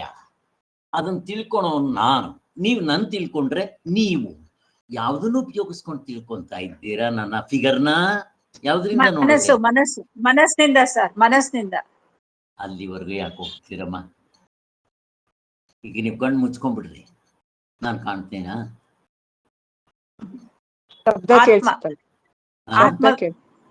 ಏನಮ್ಮ? ಅಲ್ಲಮ್ಮ, ಅಲ್ಲಮ್ಮ, ನೀವು ಯಾಕೆ ಎಲ್ಲೆಲ್ಲಿಗೋ ಹೋಗ್ತೀರಾ? ನಾನ್ ಕೇಳ್ತಾ ಇರೋದು ಶಬ್ದದಿಂದ ತಿಳ್ಕೊಳ್ತೀವಿ ಸರ್. ಅಲ್ಲಮ್ಮ, ಈಗ ನಾನು ನೋಡ್ತಾ ಇದ್ದೀರಾ. ಈಗೇನಿಲ್ಲ, ನಾನು ನೋಡ್ತಾ ಇದ್ದೀರಾ ಇಲ್ಲಪ್ಪ? ನೋಡ್ತಾ ಇದ್ದೀರಾ. ಯಾವ್ದರಿಂದ ನೋಡ್ತಾ ಇದ್ದೀರಾ? ಕಣ್ಣಿಂದ. ಅಷ್ಟೇ, ಅದನ್ನ ಹಿಡ್ಕೊಳ್ರಿ. ನಾನು ನೋಡ್ತಾ ಇದ್ರೆ ಕಣ್ಣಿಂದ ನೋಡ್ತಾ ಇದ್ದೀರಾ. ಅದಕ್ಕೆ ಯಾರು ನೋಡ್ತಾ ಇರೋದು? ನಾನು. ಪ್ರಮಾತೃ ಜೀವಪ್ಪ. ಯಾವ್ದನ್ನ ನೋಡ್ತಾ ಇದ್ದೀರಾ? ವಿಷಯವನ್ನ. ನಾನು ನಿಮ್ಗೆ ವಿಷಯ. ಯಾವುದರಿಂದ ನೋಡ್ತಾ ಇದ್ದೀರಾ? ಕಣ್ಣಿಂದ. ಪ್ರಮಾಣಗಳು ಅಂತಂದ್ರೆ ಕರಣಗಳು. ಅದು ಗೊತ್ತಿಲ್ಲ ನಿಮ್ಗೆ ಅಷ್ಟೇ, ಸಂಸ್ಕೃತ. ನಾನು ಇದನ್ನ ಕೇಳೋದಿಕ್ಕೆ ಇಷ್ಟ ಹೇಳಿದ್ದು. ಅದಕ್ಕೆ ಪ್ರಮಾಣಗಳು ಅಂದ್ರೆ ಏನು ಅಂತಂದ್ರೆ ಇನ್ಸ್ಟ್ರೂಮೆಂಟ್ಸ್, ಕರಣಗಳು. ಇಷ್ಟು ನಾವು ಕೆಟ್ಕೊಳ್ಳಿ. ಪ್ರಮಾತೃ, ಪ್ರಮಾಣ, ಪ್ರಮೇಯ. ಪ್ರಮಾತೃ ಅಂದ್ರೆ ನಾನು, ಪ್ರಮಾಣಗಳು ಅಂದ್ರೆ ಇನ್ಸ್ಟ್ರೂಮೆಂಟ್ಸ್, ಕರಣಗಳು. ಪ್ರಮೇಯ ಅಂದ್ರೆ ವಿಷಯ. ಅದನ್ನು ಹೇಳ್ತಾ ಇದ್ದೀನಿ ಅಷ್ಟೇಪ್ಪ. ನಿಮಗೆ ಗೊತ್ತಿರುತ್ತೆ ಪಾಪ. ಅದಕ್ಕೆ ಪರ್ಟಿಕ್ಯುಲರ್ ಆಗಿ ನಾನು ಸಂಸ್ಕೃತ ವರ್ಡ್ ಅರ್ಥ ಕೇಳಿದ್ರೆ ಹೇಳಿದ್ರು. ಸ್ವಾಮಿಗಳ ಪುಸ್ತಕ ಹಿಂಗೆ ಡೀಟೇಲ್ ಆಗಿ ಓದಿದ್ರೆ ಚೆನ್ನಾಗಿ ಅರ್ಥ ಆಗುತ್ತೆ. ಅದಕ್ಕೋಸ್ಕರ ನಾನು ಈ ಕಣ್ಣು ಈ ವಿಷಯವನ್ನ ನೋಡಿ ಹಿಂದಕ್ಕೆ ಕೊಡುತ್ತೆ. ಯಾರಿಗೊಪ್ಸುತ್ತೆ? ಒಪ್ಪ ಕಾಣಿಕೆ ತಗೊಂಡ್ಬಂದು ಅದು ಸ್ಟೆಪ್ ಬೈ ಸ್ಟೆಪ್ ಹೋಗುತ್ತೆ. ಅದು ಬೇರೆ. ಪ್ರಮಾತೃ ತಗೊಂಡೋಗಿ ಕೊಡುತ್ತೆ ಅಂತ. ಇಷ್ಟು ಬೇಕಷ್ಟೆ. ಅಲ್ಲಿಗೆ ಪ್ರಪಂಚದಲ್ಲಿರೋ ವಸ್ತುಗಳು 5, ಅದನ್ನು ತಿಳ್ಕೊಳ್ಳೋದು ನಾನು ಒಬ್ಬನೇ ಜೀವಪ್ಪ. ಈ ಇನ್ಸ್ಟ್ರೂಮೆಂಟ್ಸ್ ಉಪಯೋಗಿಸ್ಕೊಂತೀನಿ. ಹಾಗೆ ಈಗ 5 ಇನ್ಸ್ಟ್ರೂಮೆಂಟ್ಸ್ಗಳು: ಕಣ್ಣು, ಶಬ್ದ, ಮೂಗು, ಇವೆಲ್ಲ. ಈಗ ನಮಗೆ ಈ ವಿಚಾರಗಳು ವ್ಯವಹಾರದಲ್ಲಿ ನಮಗೆ 3 ಇರಬೇಕು ಪ್ರಮಾಣಗಳು: ಪ್ರತ್ಯಕ್ಷ, ಅನುಮಾನ, ಶಬ್ದ ಪ್ರಮಾಣ. ಇದರಲ್ಲಿ ಪ್ರತ್ಯಕ್ಷ ಪ್ರಮಾಣ ಅಂದ್ರೆ ಹೇಗೆ? ಯಾರಾದರೂ ಹೇಳ್ಬೇಕು, ಒಂದನ್ನ ಎಕ್ಸ್ಪ್ಲೈನ್ ಮಾಡಕ್ ಬರುತ್ತಾ? ಪ್ರತ್ಯಕ್ಷ ಪ್ರಮಾಣ ಈಗ ನಾನು ಸ್ವಲ್ಪ ಹೇಳ್ಬಿಟ್ಟಿದೆ ನಿಮ್ಗೆ. ಪ್ರಮಾತೃ, ಪ್ರಮಾಣ, ಪ್ರಮೇಯ ಮೂರಿದೆ. ಅದನ್ನ ಸ್ವಲ್ಪ ಎಕ್ಸ್ಪ್ಲೈನ್ ಮಾಡಬೇಕು.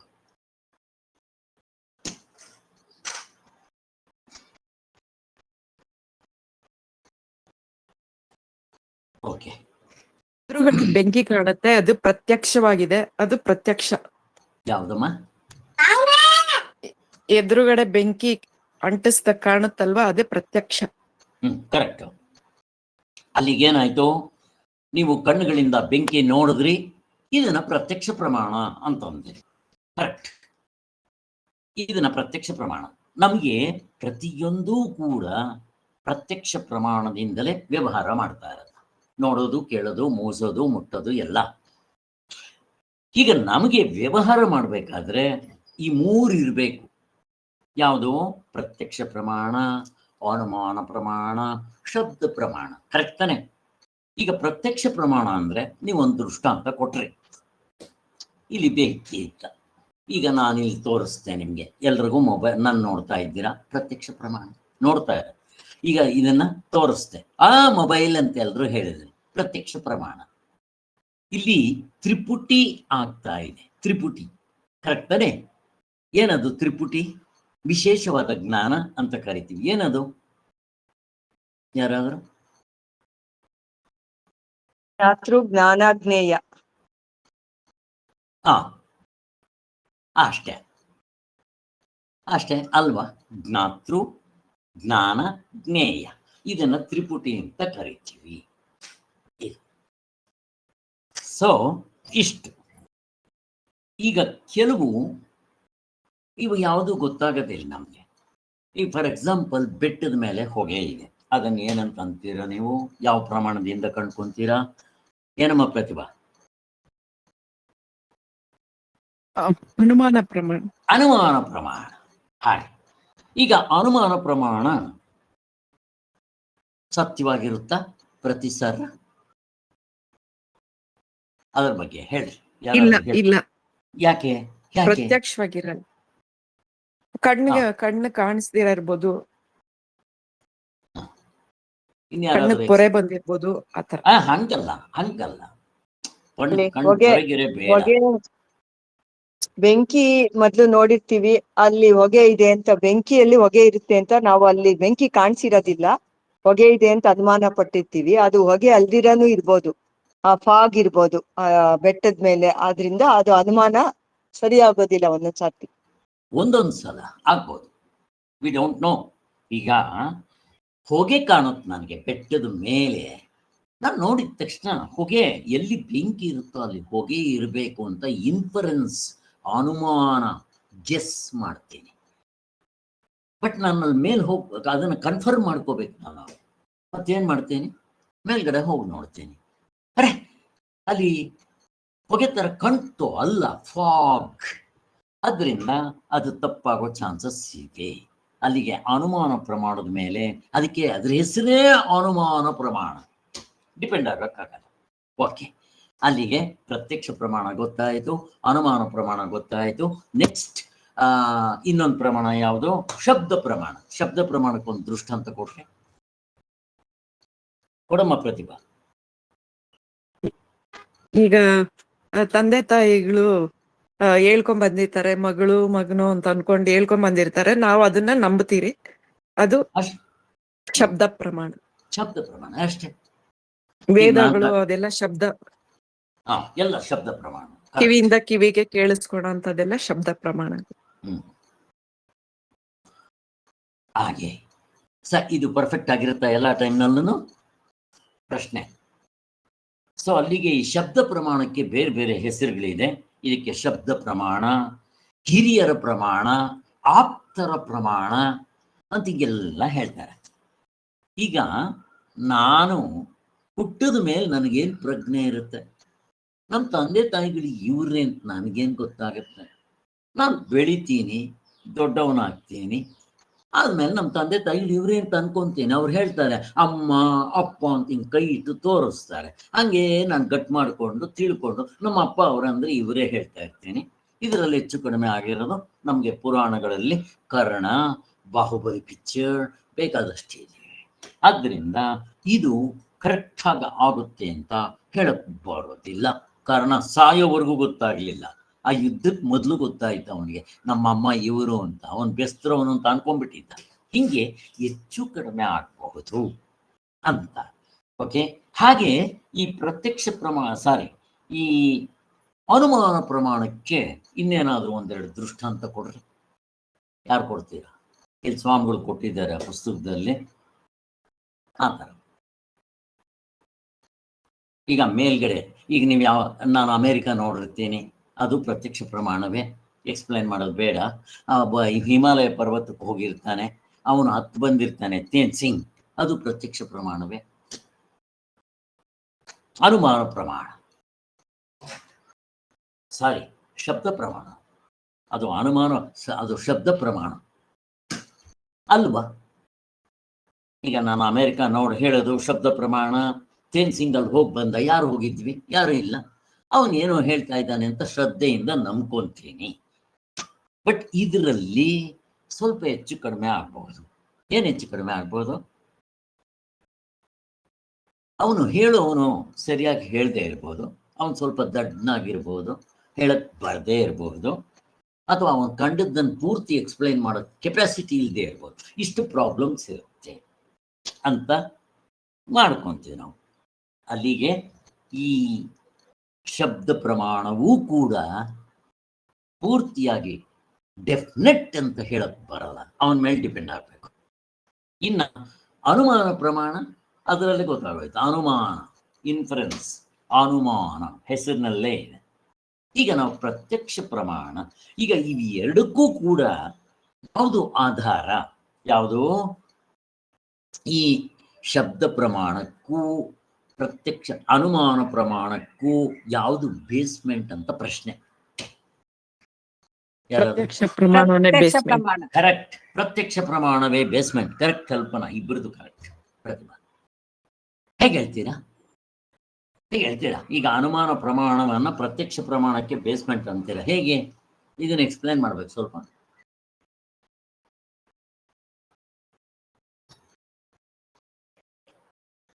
ಯಾರಾದ್ರೂ ಬೇಗ ಹೇಳ್ರಪ್ಪ. ಒಬ್ಬನ ಕಣ್ಣುಗಳು ಕೆಂಪಗಿರುತ್ತೆ, ಅವನು ಕೈಯಲ್ಲಿ ಕೋಲ್ ಇಟ್ಕೊಂಡಿರ್ತಾನೆ. ನಾವು ಅದನ್ನ ಪ್ರತ್ಯಕ್ಷವಾಗಿ ಕೇಳ್ತಾ ಇಲ್ಲ. ಹೇಳಿಮ್ಮ, ಹೇಳಿ ಏನೋ ಹೇಳಿಮ್ಮ, ಹೇಳಿ. ಅವನು ಹೇಳಿ. ನಾವು ಕೋಪ ಬಂದಿದೆ, ಕಣ್ ಕೆಂಪಗಿರೋದ್ರಿಂದ ಕೋಪ ಬಂದಿದೆ ಅಂತ ತಿಳ್ಕೊಂತೀವಿ. ಪ್ರತ್ಯಕ್ಷನೇ ಅದು ಕಾಣ್ತಾ ಇದೆ. ಆ ಪ್ರತ್ಯಕ್ಷದ ಮೇಲೆ ನಾವು ಕೋಪ ಬಂದವ್ರ ಕಣ್ಣು ಕೆಂಪಗಿರುತ್ತೆ ಅಂತ ನಾವು ಅನುಮಾನ ಪಟ್ಕೊಂಡು ಅವ್ನ್ ಕೋಪ ಬಂದಿದೆ ಅನ್ಕೋತೀವಿ. ಆದ್ರೆ ಅವ್ನ್ ಕಣ್ಣು ಕೆಂಪಗೆ ಇರೋದ್ರಿಂದ ಅದು ಸುಳ್ಳಾಗುತ್ತೆ. ಅನುಮಾನ ಪಟ್ಟಿದ್ದು, ಪ್ರತ್ಯಕ್ಷ ಕಂಡಿದ್ದು ಎರಡು ಸುಳ್ಳಾಗುತ್ತೆ. ಓಕೆ, ನನ್ನ ಪ್ರಶ್ನೆ ನೀವು ಹೇಳಿದ ಕರೆಕ್ಟು, ಇಲ್ಲಿಗೆ ಹೊಂದೋದಿಲ್ಲ.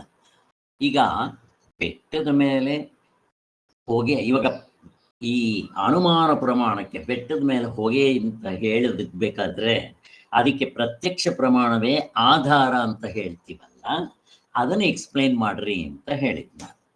ಈಗ ಆ ಪ್ರತ್ಯಕ್ಷ ಪ್ರಮಾಣ ನಾವು ಬೆಂಕಿಯಲ್ಲಿ ಹೊಗೆ ಇರೋದ್ ನೋಡಿರ್ತೀವಿ. ಅದ್ರ ಆಧಾರದ ಮೇಲೆ ನಾವು ಅಲ್ಲಿ ಹೊಗೆ ಕಾಣಿಸಿದ ತಕ್ಷಣ ಬೆಂಕಿ ಇದೆ ಅಲ್ಲಿ ಅಂತ ಅನುಮಾನ ಪಡ್ತೀವಿ. ಆದ್ರೆ ಅಲ್ಲಿ ಹೋಗಿ ನೋಡಿದಾಗ ಹೊಗೆ ಇದು ಇರುತ್ತೆ, ಫಾಗ್ ಇರುತ್ತೆ, ಅಲ್ಲಿ ತಪ್ಪಾಗೋಗುತ್ತೆ. ಅದು ಬೇರೆ ಬೇಕಾಗಿರೋದು ಇಲ್ಲಿ ಅನುಮಾನ ಪ್ರಮಾಣಕ್ಕೆ ಮೊದಲು ನಾನು ಬೆಂಕಿಯನ್ನು ನೋಡಿದ್ರೇನೆ ಬೆಂಕಿ ಇರೋ ಕಡೆ ಹೊಗೆ ಬರುತ್ತೆ ಅಂತ ನನಗೆ ಫಸ್ಟ್ ಮನಸ್ಸಿನಲ್ಲದು ಜ್ಞಾನ ಗೊತ್ತಿರಬೇಕು. ಕರೆಕ್ಟ್. ಆಮೇಲೆ ನಾನು ಎಲ್ಲಿ ಹೊಗೆ ನೋಡಿದ್ರೆ ಅಲ್ಲಿ ಬೆಂಕಿ ಇರುತ್ತೆ ಅಂತ ಹೇಳ್ತೇನೆ. ಇದಕ್ಕೆ ಆಧಾರ, ಇದಕ್ಕೆ ಬೇಸ್ಮೆಂಟ್ ಯಾವುದು ಅಂದ್ರೆ ಪ್ರತ್ಯಕ್ಷ ಪ್ರಮಾಣ. ಇದು ಅರ್ಥ ಆಯ್ತು. ಈಗ ಹಾಗೆ ಶಬ್ದ ಪ್ರಮಾಣಕ್ಕೂ ಈ ಪ್ರತ್ಯಕ್ಷ ಪ್ರಮಾಣವೇ ಆಧಾರ ಅಂತಿರಲ್ಲ, ಹೇಗೆ? ಇದನ್ನು ಸ್ವಲ್ಪ ಎಕ್ಸ್ಪ್ಲೈನ್ ಮಾಡ್ಬೇಕು. ನನಗೆ ಅಷ್ಟು ಮಾತ್ರ ಎಕ್ಸ್ಪ್ಲೈನ್ ಮಾಡ್ರಿ. ಈ ಸೇಮ್ ಇದೇ ಥರನೇ ಅದನ್ನು. ಯಾರಾದ್ರು ಏನು ಇಷ್ಟು ಕಷ್ಟ ಇದೆಯಾ? ಅದ್ಯಾಕ್ರಪ್ಪ ಇಷ್ಟು ಕಷ್ಟ ಪಡ್ತೀರಾ? ಶಬ್ದ ಪ್ರಮಾಣ ಅಂದ್ರೆ ಕಿವಿಯಿಂದ ಕಿವಿಗೆ ಕೇಳಿಸ್ಕೊಳ್ಳೋದು. ಅದು ಶಬ್ದದಿಂದ ನಾವು ತಿಳ್ಕೊತೀರಿ. ಅದು ಅಲ್ಲಮ್ಮ, ಈಗ ನಿಮ್ಮ ತಂದೆ ತಾಯಿಗಳು ಇವರು ಅಂತ ತಂದೆ ತಾಯಿಗಳು ಹೇಳ್ತಾರೆ ನನಗೆ, ನಾನೇ ಕಣೋ ನಿಮ್ಮ ತಂದೆ ತಾಯಿ ಅಂತ ಹೇಳ್ತಾರೆ, ನಾನು ಕೇಳ್ಕೊಂತೀನಿ.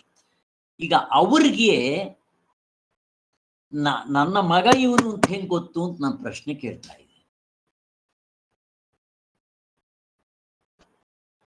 ಕಷ್ಟ ಇದೆಯಾ ಏನ್ರಪ್ಪ?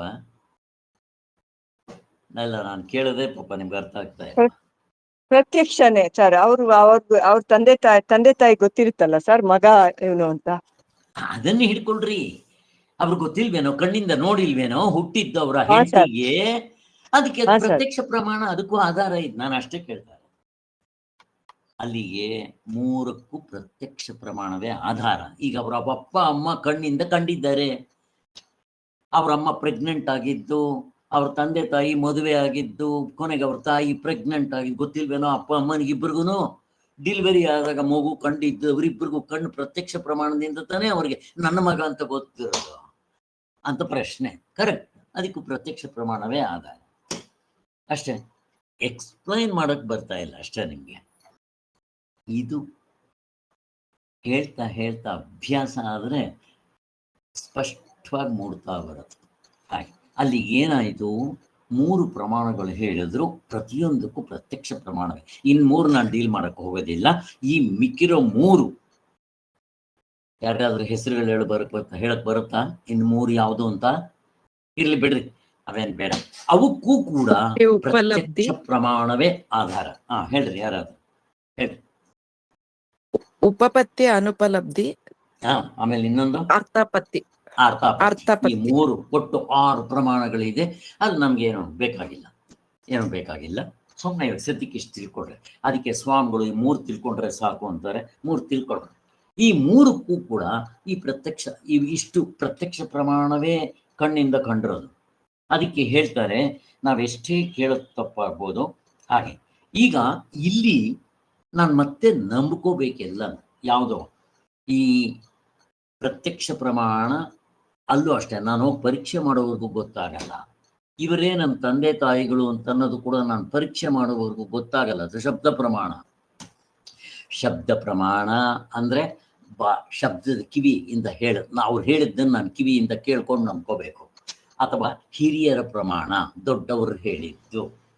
ಅಥವಾ ಇದಕ್ಕೆ ಆಪ್ತರ ಪ್ರಮಾಣ, ಆಪ್ತರು, ದೊಡ್ಡವರು, ಹಿರಿಯರು, ಅಥವಾ ತಿಳ್ಕೊಂಡವರು, ಏನ್ ಬೇಕಾದ್ರೂ ಹೇಳಿ. ಹೀಗೆ ಇಷ್ಟು ಆಯ್ತು. ಸೊ ಈಗ ಪ್ರಶ್ನೆ ಏನು ಅಂತಂದ್ರೆ, ಇದರಲ್ಲಿರೋ ಡಿಫೆಕ್ಟ್ ಎಲ್ಲ ನೋಡ್ಬಿಟ್ವಿ ನಾವು. ಈಗ ಪ್ರತ್ಯಕ್ಷ ಪ್ರಮಾಣದ್ದು ಇದು ಯಾವುದೋ ಶಬ್ದ ಪ್ರಮಾಣದ್ದು ಡಿಫೆಕ್ಟ್ಗಳು ಗೊತ್ತಾಗೋಯ್ತು. ಇನ್ನ ಪ್ರತ್ಯಕ್ಷ ಪ್ರಮಾಣದ್ದು ಡಿಫೆಕ್ಟ್ಸ್ ಗೊತ್ತಾಯ್ತು. ಡೆಫಿನೆಟ್ ಹೇಳಕ್ ಬರೋದ. ಅದೇ ತರ ಪ್ರತ್ಯಕ್ಷ ಪ್ರಮಾಣ ಅದರಲ್ಲಿ ಯಾಕೆ ತಪ್ಪಾಗುತ್ತೆ ಸ್ವಾಮಿ ಅಂತ ಪ್ರಶ್ನೆ ಬರುತ್ತೆ. ಈಗ ಪ್ರತ್ಯಕ್ಷ ಪ್ರಮಾಣ ಕರೆಕ್ಟ್ ತಾನೆ, ಪ್ರತ್ಯಕ್ಷ ಪ್ರಮಾಣದಿಂದ ಆತ್ಮನ್ ನೋಡ್ಬಿಡೋಣ ಅಂತ ಪ್ರಶ್ನೆ ಬರುತ್ತೆ. ಅದಕ್ಕೋಸ್ಕರ ಈಗ ಈ ಪ್ರತ್ಯಕ್ಷ ಪ್ರಮಾಣವನ್ನು ಕೂಡ ನಾವು ಪರೀಕ್ಷೆ ಮಾಡಬೇಕು. ಈಗ 2ನೇ ತರ ಹೋಗ್ತಾ ಇದ್ದೀನಿ ಪ್ರತ್ಯಕ್ಷ ಪ್ರಮಾಣಕ್ಕೆ. 2ನೇ ತರ ಇನ್ನೊಂದು ರೀತಿಯಲ್ಲಿ ಪ್ರತ್ಯಕ್ಷ ಪ್ರಮಾಣವನ್ನು ಪರೀಕ್ಷೆ ಮಾಡ್ಬಿಡ್ರಿ. ಈಗ ಪ್ರತ್ಯಕ್ಷ ಪ್ರಮಾಣದಲ್ಲಿ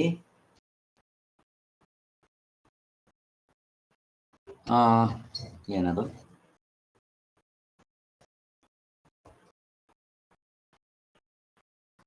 ಓಕೆ,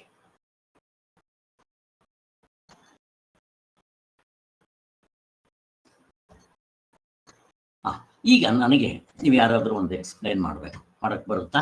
ಈ ಪ್ರತ್ಯಕ್ಷ ಪ್ರಮಾಣ ತಗೊಳ್ರಿ. ಅದರಲ್ಲಿ ಮಾವಿನ ಹಣ್ಣು ನಾನು ನೋಡ್ತೀನಲ್ಲ, ನನಗದನ್ನ ಎಕ್ಸ್ಪ್ಲೈನ್ ಮಾಡಬೇಕು. ಹೇಗಾಗತ್ತೆ ಇದರ ಅನುಭವ ಅಂತ ಯಾರಾದ್ರೂ ಎಕ್ಸ್ಪ್ಲೈನ್ ಮಾಡಕ್ ಬರುತ್ತಾ?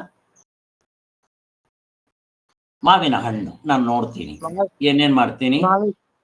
ಮಾವಿನ ಹಣ್ಣು ನೋಡಿದಾಗ ಕಣ್ಣು ಬರೀ ಅದ್ರದ್ದು ರೂಪ ನೋಡುತ್ತೆ, ಬಣ್ಣ ನೋಡುತ್ತೆ ಅಷ್ಟೇ, ಅದಕ್ಕೆ ನೋಡಕ್ಕಾಗೋದು. ಆಮೇಲಿಂದ ಕೈಯಿಂದ ಮುಟ್ಟಿ ಅದು ಹೆಂಗಿದೆ, ಮೃದುವಾಗಿದ್ಯಾ ಹಣ್ಣಾಗಿದ್ಯಾ ಅಂತ ನೋಡ್ತೀವಿ. ಮೂಗಿಂದ ವಾಸನೆ ನೋಡ್ತೀವಿ, ಮಾವಿನ ಹಣ್ಣಿನ ವಾಸನೆ ಬರ್ತಾ ಇದೆಯಾ ಇಲ್ವಾ ಅಂತ. ಕಿವಿಯಿಂದ ಅದ್ರ ರೇಟ್ ಎಷ್ಟು ಅಂತ ಕೇಳ್ತೀವಿ.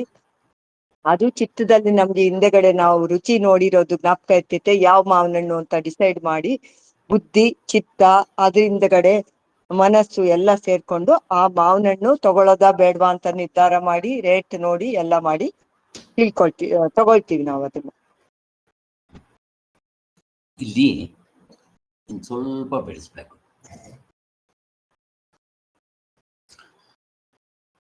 ಇಲ್ಲಿ ಈ ಇಂದ್ರಿಯಗಳು 5, ಒಂದೊಂದು ಇಂದ್ರಿಯವು ಇಷ್ಟಿಷ್ಟೇ ಅದಕ್ಕೆ ಜ್ಞಾನ ಆಗುತ್ತೆ, ಪೂರ್ತಿ ಆಗಲ್ಲ. ಮಾವನಣ್ಣಂತ ಬರೀ ಕಣ್ಣಿಂದನೇ ನೋಡಿ ಹೇಳಕ್ ಬರಲ್ಲ. ಯಾಕೆ? ಅದ್ರ ಆಕಾರ, ಬಣ್ಣ ಮತ್ತೆ ರೂಪ ಇಷ್ಟು ಮಾತ್ರ ನೋಡುತ್ತದೆ, ಕಣ್ಣಿಗೆ ನೋಡೋದಕ್ಕೆ ಅಷ್ಟೇ ಬರೋದು.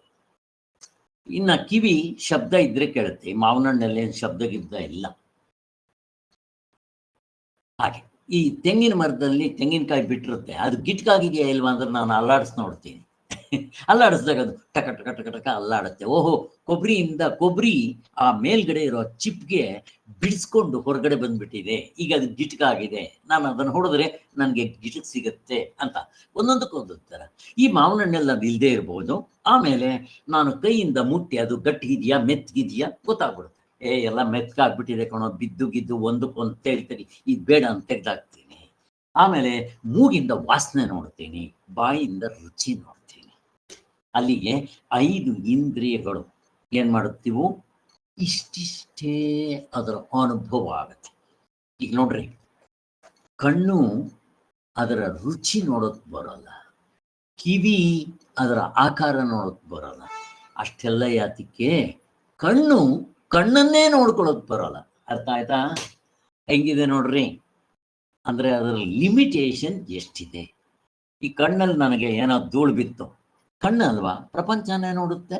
ಅದ್ರ ಒಳಗಡೆ ಅದಕ್ಕೆ ಬಿದ್ದಿರೋ ಧೂಳು ನೋಡ್ಕೊಳ್ಳೋಕೆ ಬರಲ್ಲ. ಲಿಮಿಟೇಷನ್ ಇಷ್ಟೇ ಕಣೋ ನಿನ್ ಕೆಪಾಸಿಟಿ. ಬಾಯ್ ಮುಚ್ಚಿ ಎಲ್ಲೋ ಹೋಗ್ಬೇಕು, ತಿರ್ಗಾ ನಾನು ಡಾಕ್ಟರ್ ಹತ್ರನೋ ಹೆಂಡತಿ ಹತ್ರ ಹೋಗ್ಬೇಕು, ಕೂದು ಕಣ್ಣಲ್ಲೇನೋ ಇದೆ ಅಂತ ಬೇರೆಯವ್ರು ನೋಡ್ಬೇಕು. ಎಷ್ಟಿದೆ ನೋಡ್ರಿ. ಹೀಗೇನು ಮಾಡುತ್ತೆ ಅಂತಂದ್ರೆ, ಈ ಇನ್ನೊಂದು ಆ ವಸ್ತುಗಳ ಮೇಲೆ ಬೆಳಕು ಬಿದ್ದಿರ್ಬೇಕು, ಇಲ್ಲದ್ರೆ ಕಾಣಿಸಲ್ಲ. ರಾತ್ರಿ ಮಧ್ಯರಾತ್ರಿಯಲ್ಲಿ ನಿಮ್ಗೆ ವಸ್ತುಗಳು ಕಾಣುತ್ತೇನೋ, ಇದ್ರೂ ಕಾಣಲ್ಲ. ಅದಕ್ಕೆ ಸೂರ್ಯಂದು ಚಂದ್ರಂದು ಆರ್ಟಿಫಿಷಿಯಲ್ ಬೆಳಕು. ಫಸ್ಟ್ ಆಫ್ ಆಲ್ ಆ ವಸ್ತು ಇರಬೇಕು, ಅದ್ರ ಮೇಲೆ ಬೆಳಕು ಬಿದ್ದಿರಬೇಕು, ನಿಮ್ಮ ಇಂದ್ರಿಯಕ್ಕೂ ಆ ವಸ್ತುಗೂ ಸಂಬಂಧ ಆಗಬೇಕು. ಆಮೇಲೆ ಏನಾಯ್ತು? ಓಹೋ ಮಾವನಣ್ಣ ಅಂತೀನಿ ಮಾವನಣ್ಣ ಅಂತ. ಇಲ್ಲಿ ಎಷ್ಟು ವ್ಯವಹಾರ ಆಗಿದೆ ಅದ್ ನೋಡ್ಕೋಬೇಕು. ಕಣ್ಣಷ್ಟೇ ನೋಡಿದ್ದು. ಕೊನೆಗೆ ಏನ್ ಮಾಡುತ್ತೆ? ಈ ಎಲ್ಲದಕ್ಕೂ ಆಧಾರ ಹಿಂದೆಗಡೆ ಯಾವ್ದಿದೆ? ಇಲ್ಲಿ ಕರ್ಮೇಂದ್ರಿಯಗಳು ಜ್ಞಾನೇಂದ್ರಿಯಗಳು ತಗೊಂಡ್ರೆ ಕರ್ಮೇಂದ್ರಿಯಗಳು ಸೇರ್ಕೊಂಡ್ಬಿಡುತ್ತೆ. ಇರ್ಲಿ. ಈಗ ಈ ಇಂದ್ರಿಯಗಳಿಗಿಂತ ಹಿಂದೆಗಡೆ ಇದಕ್ಕಿಂತ ಸ್ವಲ್ಪ ದೊಡ್ಡದು ಒಬ್ಬ ಬಾಸ್ ಯಾರಿರೋದು? ಪ್ರಶ್ನೆ ಕೇಳ್ತಾ ಇದ್ದೆ. ಮನಸ್ಸು. ಕರೆಕ್ಟ್. ಈಗ ಆ ಮನಸ್ಸು ಡಿಸೈಡ್ ಮಾಡುತ್ತಾ? ಪ್ರಶ್ನೆ ಕೇಳ್ತಾ ಇದ್ದೆ. ಮನಸ್ಸು ಡಿಸೈಡ್ ಮಾಡುತ್ತಾ ಇದು ಮಾವನಣ್ಣ ಅಂತ? ಯಾರು? ಬುದ್ಧಿ. ಕರೆಕ್ಟ್. ಅಲ್ಲಿಗೆ ಮನಸ್ಸಿನ ಕೆಲಸ ಏನು? ಆದ್ರೆ ಎಲ್ಲಾ ಇಂದ್ರಿಯಗಳ ಹಿಂದೆಗಡೆ ಮನಸ್ಸು ಸೇರಿದ್ರೇನೆ ಅದು ಗೊತ್ತಾಗೋದು, ಇದ್ರೆ ಗೊತ್ತಾಗಲ್ಲ. ಚೆನ್ನಾಗಿ ತಿಳ್ಕೊಳ್ರಿ. ಎಷ್ಟು ಚೆನ್ನಾಗಿದೆ ನೋಡ್ರಿ. ಇವು ಸ್ವಲ್ಪ ಚೆನ್ನಾಗಿ ವಿಚಾರ ಮಾಡಿರ್ಬೇಕು. ಈಗ ಫಾರ್ ಎಕ್ಸಾಂಪಲ್ ನಾನು ಇಲ್ಲಿದ್ದೀನಿ, ನಾನು ಎದುರುಗಡೆ ನೀವು ಬಂದಿದ್ದೆ, ಕೂತ್ಕೊಂಡ್ರೆ ಕಲ್ಲು ಗುಂಡಿದ್ದಂಗೆ ಇದ್ದೀರ. ಆಮೇಲೆ ನಾನು ಕಣ್ಣು ತೆಗ್ದೇ ಇದ್ದೀನಿ, ಆದ್ರೆ ನೀವು ಬಂದಿದ್ದೆ ನನ್ನ ಮುಂದೆ ಹಿಂಗೆ ಕೈ ಆಡಿಸ್ತೀರ. ನೀವು ಬಂದಿರೋದು ಗೊತ್ತಿಲ್ಲ, ಕೈ ಆಡಿಸಿರೋದು ಗೊತ್ತಿಲ್ಲ. 10 ನಿಮಿಷ ನೋಡ್ತೀರ ನೀವು. ಅಲ್ಲಿ ಅವನಿಗೆ ಏನೋ ತಂದಿಟ್ಟಿರ್ತಾರೆ, ಚಕ್ಲಿ ಗಿಕ್ಲಿ ಏನೋ, ಅಲ್ಲೆಲ್ಲ ತಿಂದ್ಬಿಟ್ಟಿರ್ತೀರಿ ನೀವು, ಅವು ಗೊತ್ತಿಲ್ಲ. ಎಲ್ಲ ಆದ್ಮೇಲೆ ಅವನಿಗೆ ಹಿಂಗೆ ಅಲ್ಲಾಡಿಸಿ, ಎಲ್ಲೋಗಿತ್ತೋ ನೀನು ಮನ್ಸು, ನಾನು ಬಂದು 1/4 ಗಂಟೆ ಆಯ್ತಲ್ಲ, ಗುಂಡ್ಕಲ್ ಇದ್ದಂಗಿದೆ, ನೀನ್ ಕಣ್ಣೇನೋ ತೆಗ್ದಿದ್ಯಾ ದೊಡ್ಡದಾಗಿ ಅಂತಾನೆ. ಈಗ ಕಣ್ಣು ಮುಂದೆಗಡೆ ಇರೋ ವಸ್ತು ನೋಡ್ಬೇಕಾದ್ರೆ ಕಣ್ಣಿಗಿಂತ ಮುಖ್ಯವಾಗಿ ಯಾವ್ದು ಬೇಕು? ಪ್ರಶ್ನೆ. ಮನಸ್ಸು. ಹಂಗೆ ಇಡ್ಕೋಬೇಕು. ಅಲ್ಲಿಗೆ ಬರೀ ಇಂದ್ರಿಯಗಳು ಏನೂ ಉಪಯೋಗ ಇಲ್ಲ. ಇದು ಇದರಪ್ಪ ಹಿಂದೆಗಡೆ ಇದ್ದಾನಲ್ಲ ಅವ್ರ ಅಣ್ಣ, ಅವನ ಮೇಲೆ ಡಿಪೆಂಡ್ ಆಗ್ಬೇಕು. ಮನಸ್ಸಿದ್ರೇನೆ ಆ ಇಂದ್ರಿಯಗಳ ಕೆಲಸ, ಇಲ್ದಿರೆ ಝೀರೋ. ಪ್ರತಿಯೊಂದಕ್ಕೂ ಕಿವಿಗಾಗ್ಲಿ ಎಲ್ಲಾದ್ರೂ ಆಗ್ಲಿ ಸ್ಕೂಲ್ನಲ್ಲಿ ಪಾಠ ಮಾಡ್ತಾ ಇರ್ತಾರೆ, ಅವನು ಎಲ್ಲ ಪಾಠ ಕೇಳ್ತಾನೆ ಇರ್ತಾನೆ, ಬಟ್ ಪ್ರಶ್ನೆ ಕೇಳಿದ್ರೆ ಉತ್ತರ ಕೊಡಲ್ಲ. ಎಲ್ಲೋಗಿತ್ತೋ ನಿನ್ ಮನ್ಸು ಅಂತಾರೆ. ಕೇಳ್ತಾ ಇರೋದು ಕಿವಿನ ಕೇಳ್ಬೇಕು, ನಿಮ್ ಮನ್ಸೆಲ್ಲಿ ಹೋಗಿತ್ತು ಅಂತ ಕೇಳ್ತಾ ಇರೋದು.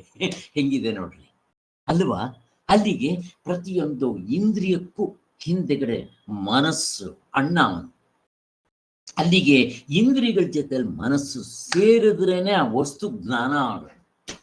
ಫಸ್ಟ್ ಆಫ್ ಆಲ್ ಆ ವಸ್ತು ಇರಬೇಕು, ಅದ್ರ ಮೇಲೆ ಬೆಳಕು ಬಿದ್ದಿರಬೇಕು, ಸೂರ್ಯಂದಾಗ್ಲಿ ಚಂದ್ರಂದಾಗ್ಲಿ ಆರ್ಟಿಫಿಷಿಯಲ್ ಆಗಲಿ. ಅದ್ರ ಜೊತೆಗೆ ಇಂದ್ರಿಯ ಅದಕ್ಕೆ ಸಂಯಮ ಆಗಬೇಕು, ಅದ್ರ ಹಿಂದೆಗಡೆ ಮನಸ್ಸು ಸೇರ್ಕೊಂಡಿರ್ಬೇಕು. ಆವಾಗಲೇ ನಿಮ್ಗಿದು ಬಣ್ಣ ಆದ್ರೂ ಗೊತ್ತಾಗಲ್ಲ, ಅದರ ಆಕಾರ, ಅದರ ಬಣ್ಣ, ರೂಪ ಗೊತ್ತಾಗ್ಬೇಕಾದ್ರೆ ಇಷ್ಟಿದೆ. ಅಲ್ಲಿಗೆ ಏನ್ ಮಾಡುತ್ತೆ ಅಂದ್ರೆ ಈ ಇಂದ್ರಿಯಗಳು ಇಷ್ಟಿಷ್ಟೇ, ಅದಕ್ಕೆ ಏನೇನು ಗೊತ್ತಾಗುತ್ತೋ ಎಲ್ಲ ತಗೊಂಬಂದು ಒಂದು ಫೈಲ್ ಮಾಡುತ್ತೆ. ಮನಸ್ಸು ಅಷ್ಟೇ ಮಾಡುತ್ತೆ. ಕಣ್ಣು ಇಷ್ಟು ತಂದು ಕೊಟ್ಟಿದೆ, ಕಿವಿ ಇಷ್ಟು ತಂದು ಕೊಟ್ಟಿದೆ, ಮೂಗು ಇಷ್ಟು ತಂದು ಕೊಟ್ಟಿದೆ, ರುಚಿ ಸ್ಮೆಲ್, ಬಾಯಿ ರುಚಿ ಅಂತ ಹೇಳಿ ಒಂದು ಫೈಲ್ ಮಾಡುತ್ತೆ. ಮನಸ್ಸು ಕೆಲಸ ಇಷ್ಟೇ, ಬಟ್ ಅದರಿಂದ ಇರಲೇಬೇಕು. ಆ ಮನಸ್ಸು ಏನು ಮಾಡುತ್ತೆ, ಅದರ ಮೇಲ್ಗಡೆ ಸಬಾರ್ಡಿನೇಟ್, ಅವನ ಮೇಲ್ಗಡೆ ಒಬ್ಬ ಇರ್ತಾನೆ, ಬಾಸ್, ಅವ್ರ ಅಣ್ಣ, ದೊಡ್ಡಣ್ಣ, ಅವನ ಹತ್ರ ತಗೊಂಡೋಗುತ್ತೆ. ಕೊಟ್ಬಿಟ್ಟು ನೋಡಪ್ಪ ಈ ಫೈಲ್ ಕೊಟ್ಟಿದ್ದೀನಿ, ನೋಡ್ಕೊ, ಆ ವಸ್ತು ಯಾವುದು ನೀನು ಡಿಸೈಡ್ ಮಾಡಬೇಕು ಅಂತ. ಬುದ್ಧಿ ಡಿಸಿಷನ್. ಈ ಮನಸ್ಸೇನು ವಿಕಲ್ಪ, ಸಂಕಲ್ಪ ವಿಕಲ್ಪಗಳು. ಅವನ್ಗೆ ಹೇಳಿದ್ರೆ ಹಂಗೂ ಇರ್ಬೋದಾ, ಹಿಂಗಿರ್ಬೋದಾ, ಇವಂದೇನು ಡಿಪೆಂಡ್ ಆಗೋಕ್ಕಾಗಲ್ಲ. ಅದಕ್ಕೆ ಅವನೇನು ಮಾಡ್ತಾನೆ, ತಗೊಂಡೋಗಿ ಅವನಿಗೆ ಹಿಂದೆ ಕೊಟ್ಬಿಡ್ತಾನೆ. ಬುದ್ಧಿ ಡಿಸೈಡ್ ಮಾಡ್ತಾನೆ. ಬುದ್ಧಿ ಡಿಸೈಡ್ ಮಾಡಬೇಕು. ಹೆಂಗಿದೆ ನೋಡ್ರಿ, ಈಗ ಚೆನ್ನಾಗಿ ಅರ್ಥ ಮಾಡ್ಕೋಬೇಕಿಲ್ಲ. ಬುದ್ಧಿ ಡಿಸೈಡ್ ಮಾಡೋನು ಹೆಂಗ್ ಡಿಸೈಡ್ ಮಾಡ್ತಾನ? ಅವನೇ ಡಿಸೈಡ್ ಮಾಡ್ಬಿಡ್ತಾನ. ಬುದ್ಧಿಗೆ ಗೊತ್ತಾಗ್ಬಿಡುತ್ತೇನೋ, ಅಫ್ಕೋರ್ಸ್ ಅವನಿದು ಮಾವಿನ ಹಣ್ಣು ಕಾಯಲ್ಲ, ಆ ಮಾವಿನ ಹಣ್ಣಲ್ಲಿ ಇದು ಮಲಗೂಬಾನ, ಇದು ರಸಪುರಿನ ಏನು ಅಂತ ಅವನು ಗೊತ್ತಾಗ್ಬಿಡುತ್ತೆ. ಈಗ ಈ ಬುದ್ಧಿಗೆ ಎಲ್ಲಿಂದ ಆನ್ಸರ್ ಬರ್ತಾ ಇದೆ, ಯಾವುದ್ರ ಮೇಲೆ ಇವನು ಡಿಪೆಂಡ್ ಆಗಿ ಇವನು ಉತ್ತರ ಕೊಡ್ತಾ ಇದ್ದಾನೆ, ಪ್ರಶ್ನೆ ಕೇಳ್ತಾನೆ. ಈ ಬುದ್ಧಿ ಚಿತ್ತ, ಕರೆಕ್ಟ್ ಪ್ರತಿಭಾ, ಕಲ್ಪನಾ ಕರೆಕ್ಟ್. ಚಿತ್ತ ಅಂದ್ರೆ ಪ್ರಶ್ನೆ ಕೇಳ್ತಾ ಇದೆ. ಚಿತ್ತ ಅಂದ್ರೆ ಅದೇನ್ ಕೆಲಸ ಮಾಡುತ್ತೆ? ಕಲೆಕ್ಟೆಡ್ ಇನ್ಫಾರ್ಮೇಶನ್, ಕಲೆಕ್ಟೆಡ್ ನಾಲೆಡ್ಜ್ ಅಂತ. ನೆನಪು. ಚಿತ್ತ ಅಂದ್ರೆ ನೆನಪು ಅಲ್ವಾ? ಹಿಂದಿಂದು, ಈಗಿಂದು, ಮುಂದಿಂದು ಹಿಂಗಾಗುತ್ತೆ ಅಂತ ಭ್ರಮೆ ಮಾಡ್ಕೊಳ್ಳುತ್ತೆ ಚಿತ್ತ. ಎಲ್ಲ ಕಲ್ಪನೆ ಮಾಡ್ಕೊಳ್ಳುತ್ತೆ. ಅಫ್ಕೋರ್ಸ್ ಮನಸ್ಸು ಎಲ್ಲ ಒಂದೇ, ಮನಸ್ಸಿಗೆ ಇಷ್ಟು ಮಾನೋ ಆಕ್ಟಿಂಗ್ ಮಾಡ್ತಾರೆ, ಇದು 4. ಆದ್ರಿಂದ ಈಗ ಚಿತ್ತದಲ್ಲಿ ಅದಕ್ಕೆ ಕೊಡಬೇಕು. ಕೊಟ್ಟಾಗ ಅದು ಇದು ಮಲಗೋಬ ಇದಿದು ಅಂತ ಹೇಳುತ್ತೆ. ಈಗ ಚಿತ್ತಕ್ಕೆ ಎಲ್ಲಿಂದ ಬಂದಿದೆ? ತನ್ನ ತಾಯಿಯೋ ತಂದೆಯೋ ಗುರುಗಳು. ಅದಕ್ಕೆ ಮಾತೃದೇವೋ ಭವ, ದೊಡ್ಡವನಾದ್ಮೇಲೆ ಅವ್ರ ತಂದೆ ಪಿತೃದೇವೋ ಭವ, ಆಚಾರ್ಯ ದೇವೋ ಭವ, ಲೌಕಿಕ ಇವೆಲ್ಲ ವೈದಿಕ ಇವೆಲ್ಲ ಹೇಳ್ಕೊಟ್ಟಿರ್ತಾರೆ. ಹಾಗೆ ಸೊ ಅದಕ್ಕೆ ಫೀಡ್ ಆಗಿರುತ್ತೆ, ಅದರ ಮೇಲೆ ಇದು ಹೇಳುತ್ತೆ. ಹೇಗಿದೆ ನೋಡ್ರಿ.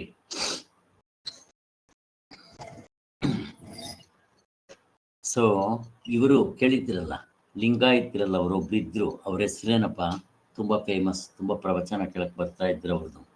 ಅವ್ರ ಹೆಸರೇನಮ್ಮ? ಕೃಷ್ಣೇ ಶಿವಾನಂದ್ರ. ಯಾರು? ಶಿವಾನಂದ್ರ ಯಾರು ಅವ್ರ ಹೆಸರು? ತುಂಬಾ ಜನ ಪ್ರವಚನ, ಸಿದ್ದೇಶ್ವರ ಸ್ವಾಮಿಗಳು. ಅವರು ಮಾಂಡಿಕ್ಯ ಉಪನಿಷತ್ ಅವರು ಬರೆದಿದ್ದಾರೆ. ಅದರಲ್ಲಿ ಓದಿದಾಗ ಇಡಿಸ್ತು. ನಾನು ಒಂದ್ ಸ್ವಲ್ಪ ಇಟ್ಕೊಂಡೆ, ಅಷ್ಟು ನನ್ಗೆ ಎಷ್ಟು ಬೇಕೋ ಅಷ್ಟೇ ತಗೊಳ್ಳು, ಎಲ್ಲ ನಾನೇನು ಪೂರ್ತಿ ಓದಕ್ಕೆ ಹೋಗ್ಲಿಲ್ಲ. ಅದರಲ್ಲಿ ಅವ್ರು ಹೇಳ್ತಾ ಇರ್ತಾರೆ ನೋಡ್ರಿ ಎಷ್ಟು ಚೆನ್ನಾಗಿದೆ. ಒಬ್ಬನ ಹಿಡ್ಕೊಂಡು ಹೋಗ್ತಾ ಇರ್ತಾನೆ. ಆ ಮಾವಿನ ಮರದಲ್ಲಿ ಮಾವಿನ ಹಣ್ಣು ಕಾಣುತ್ತೆ. ಅವನು ನೋಡಿದ್ಯಾವುದು? ಕಣ್ಣು. ಈಗ ಮಾವಿನ ಮರಕ್ಕೆ ಹತ್ತಿರಕ್ಕೆ ಹೋಗಿದ್ಯಾವುದು? ಕಾಲು. ನೋಡಿದ್ದು ಕಣ್ಣು, ಹೋಗಕ್ ಬರಲ್ಲ, ಕಾಲು ಹೋಗ್ಬೇಕು. ಕಾಲು ಹೋಯ್ತು. ಈಗ ಆ ಮರವನ್ನ ಹತ್ತುತ್ತಾನೆ. ಹತ್ತಿದ್ಯಾರು? ಕೈಗಳಿಂದ. ಹತ್ತಿತು, ಕೈ ಕಾಲು ಉಪಯೋಗಿಸ್ಕೊಂಡು ಮರ ಹತ್ತದ.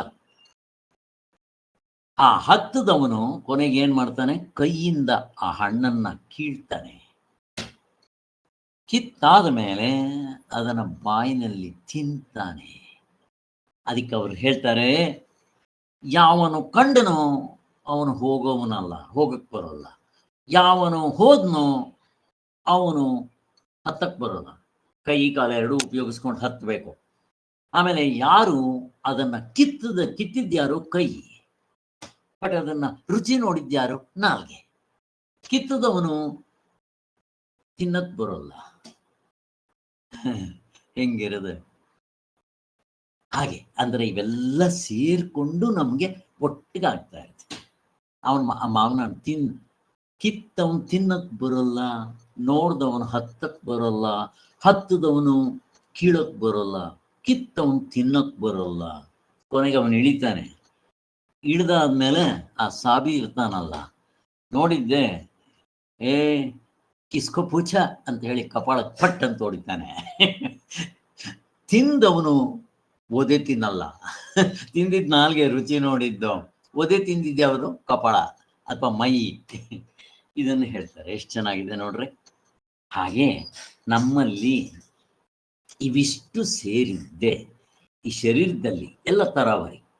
ಇಷ್ಟು ಸೇರಿದಾಗ ಅವು ಒಂದಕ್ಕೊಂದು ಹೊಂದಾಣಿಕೆ ಮಾಡಿಕೊಂಡು ಹೋದಾಗ ನಮ್ಗೆ ಆ ವಿಚಾರದ ಜ್ಞಾನ ಆಗುತ್ತೆ, ಎಲ್ಲವೂ ಆಗುತ್ತೆ, ಅನುಭವಿಸ್ಬೋದು. ಹಾಗೆ ಈ ಪ್ರಪಂಚದಲ್ಲಿ ಆದಿ ದೈವಿಕವಾಗಿ, ಆದಿ ಭೌತಿಕವಾಗಿ, ಆಧ್ಯಾತ್ಮಿಕವಾಗಿ ಎಲ್ಲ ಬೇರೆ ಬೇರೆ 14 ಲೋಕಗಳಲ್ಲಿ ಯಾವನಿದ್ದಾನೋ, ಆದಿ ಭೌತಿಕವಾಗಿ 84 ಲಕ್ಷ ಜೀವರಾಶಿಗಳು, ಆಧ್ಯಾತ್ಮಿಕವಾಗಿ ತಗೊಂಡ್ರೆ ನನ್ನ ದೇಹದಲ್ಲಿ ಕರ್ಮೇಂದ್ರಿಯಗಳು, ಜ್ಞಾನೇಂದ್ರಿಯಗಳು ಬೇರೆ, ಅಂತಃಕರಣ ಬೇರೆ, ಪ್ರಾಣಗಳು ಬೇರೆ. ಹೇಗಿದೆ ನೋಡ್ರಿ. ಹೀಗೆ ಈ ಶರೀರದಲ್ಲಿ ಇವೆಲ್ಲವೂ ಒಟ್ಟಿಗೆ ಸೇರಿಕೊಂಡು ಹೋಗುತ್ತೋ ಅಲ್ಲೇ ಆನಂದ. ನಾವು ಈ ಪ್ರಪಂಚವನ್ನ ನನ್ನ ಮನೆ ಅಂತ ಮಾಡ್ಕೋಬೇಕಪ್ಪ. ಇದು ವೇದಾಂತ. ಯಾರಿಗೂ ಬೇಡಪ್ಪ. ಇರ್ಲಿ ಬಿಡ್ರಿ, ಅದೆಲ್ಲ ಬೇಕಾಗಿರೋದಿಲ್ಲಿ. ಈಗ ವಾಪಸ್ ಬರೋಣ ಇಲ್ಲಿಗೆ. ಸೊ ಇಷ್ಟು ರಾಮಾಯಣ ಆಗಿದೆ. ಯಾವುದೋ ಪ್ರತ್ಯಕ್ಷ ಪ್ರಮಾಣದ್ದು ಸ್ವಾಮಿ ಹೇಳ್ತಾ ಇರೋದು. ಈ ಪ್ರತ್ಯಕ್ಷ ಪ್ರಮಾಣನೇ ಹಿಂಗಲ್ಲಾಡ್ತಾ ಇದ್ದಾಗ ಈ ಪ್ರತ್ಯಕ್ಷ ಪ್ರಮಾಣ ಈ ಅನುಮಾನ ಪ್ರಮಾಣಕ್ಕೆ ಮತ್ತೆ ಶಬ್ದ ಪ್ರಮಾಣಕ್ಕೆ ಬೆಂಬಲವಾಗಿದೆ ಅನ್ನೋದು ಗೋಡೆ ಮೇಲೆ ಅಲ್ಲಾಡ್ತಾ ಇದೆ. ಇವೇ ಪ್ರತ್ಯಕ್ಷ ಪ್ರಮಾಣನೇ ಹಿಂಗೆ ಅಲ್ಲಾಡ್ತಾ ಇದೆ. ಅರ್ಥ ಆಯ್ತಾ? ಹಿಂಗ್ ವಿಚಾರ ಮಾಡಬೇಕು. ಓಕೆ, ಅದಾದ್ಮೇಲೆ ನೆಕ್ಸ್ಟು ಈಗ ಪ್ರಶ್ನೆ, ಅಲ್ಲ ಸ್ವಾಮಿ ಈ ಎಲ್ಲಕ್ಕೂ ಇದಕ್ಕೆ ಇನ್ನೊಂದು ನನಗೆ ಕತೆ ಹೇಳ್ಬೇಕಿಲ್ಲಿ, ಇನ್ನೂ ಚೆನ್ನಾಗಿ ಅರ್ಥ ಆಗ್ಬೇಕು. ಯಾವುದಕ್ಕೆ? ಈಗ ಹೇಳಿದ್ನಲ್ಲ ಈ ಪ್ರಮಾಣಗಳು, ಪ್ರತ್ಯಕ್ಷ ಪ್ರಮಾಣಗಳು, ಈ ವಿಚಾರ ಹೇಳಿದ್ನಲ್ಲ, ಅದಕ್ಕೆ ಇನ್ನೊಂದು ಕತೆ ಹೇಳಿದ್ರೆ ಸ್ಪಷ್ಟವಾಗಿ ಅರ್ಥ ಆಗುತ್ತೆ. ಯಾರು ಹೇಳ್ತೀರ ಕತೆ? ಬೇಗ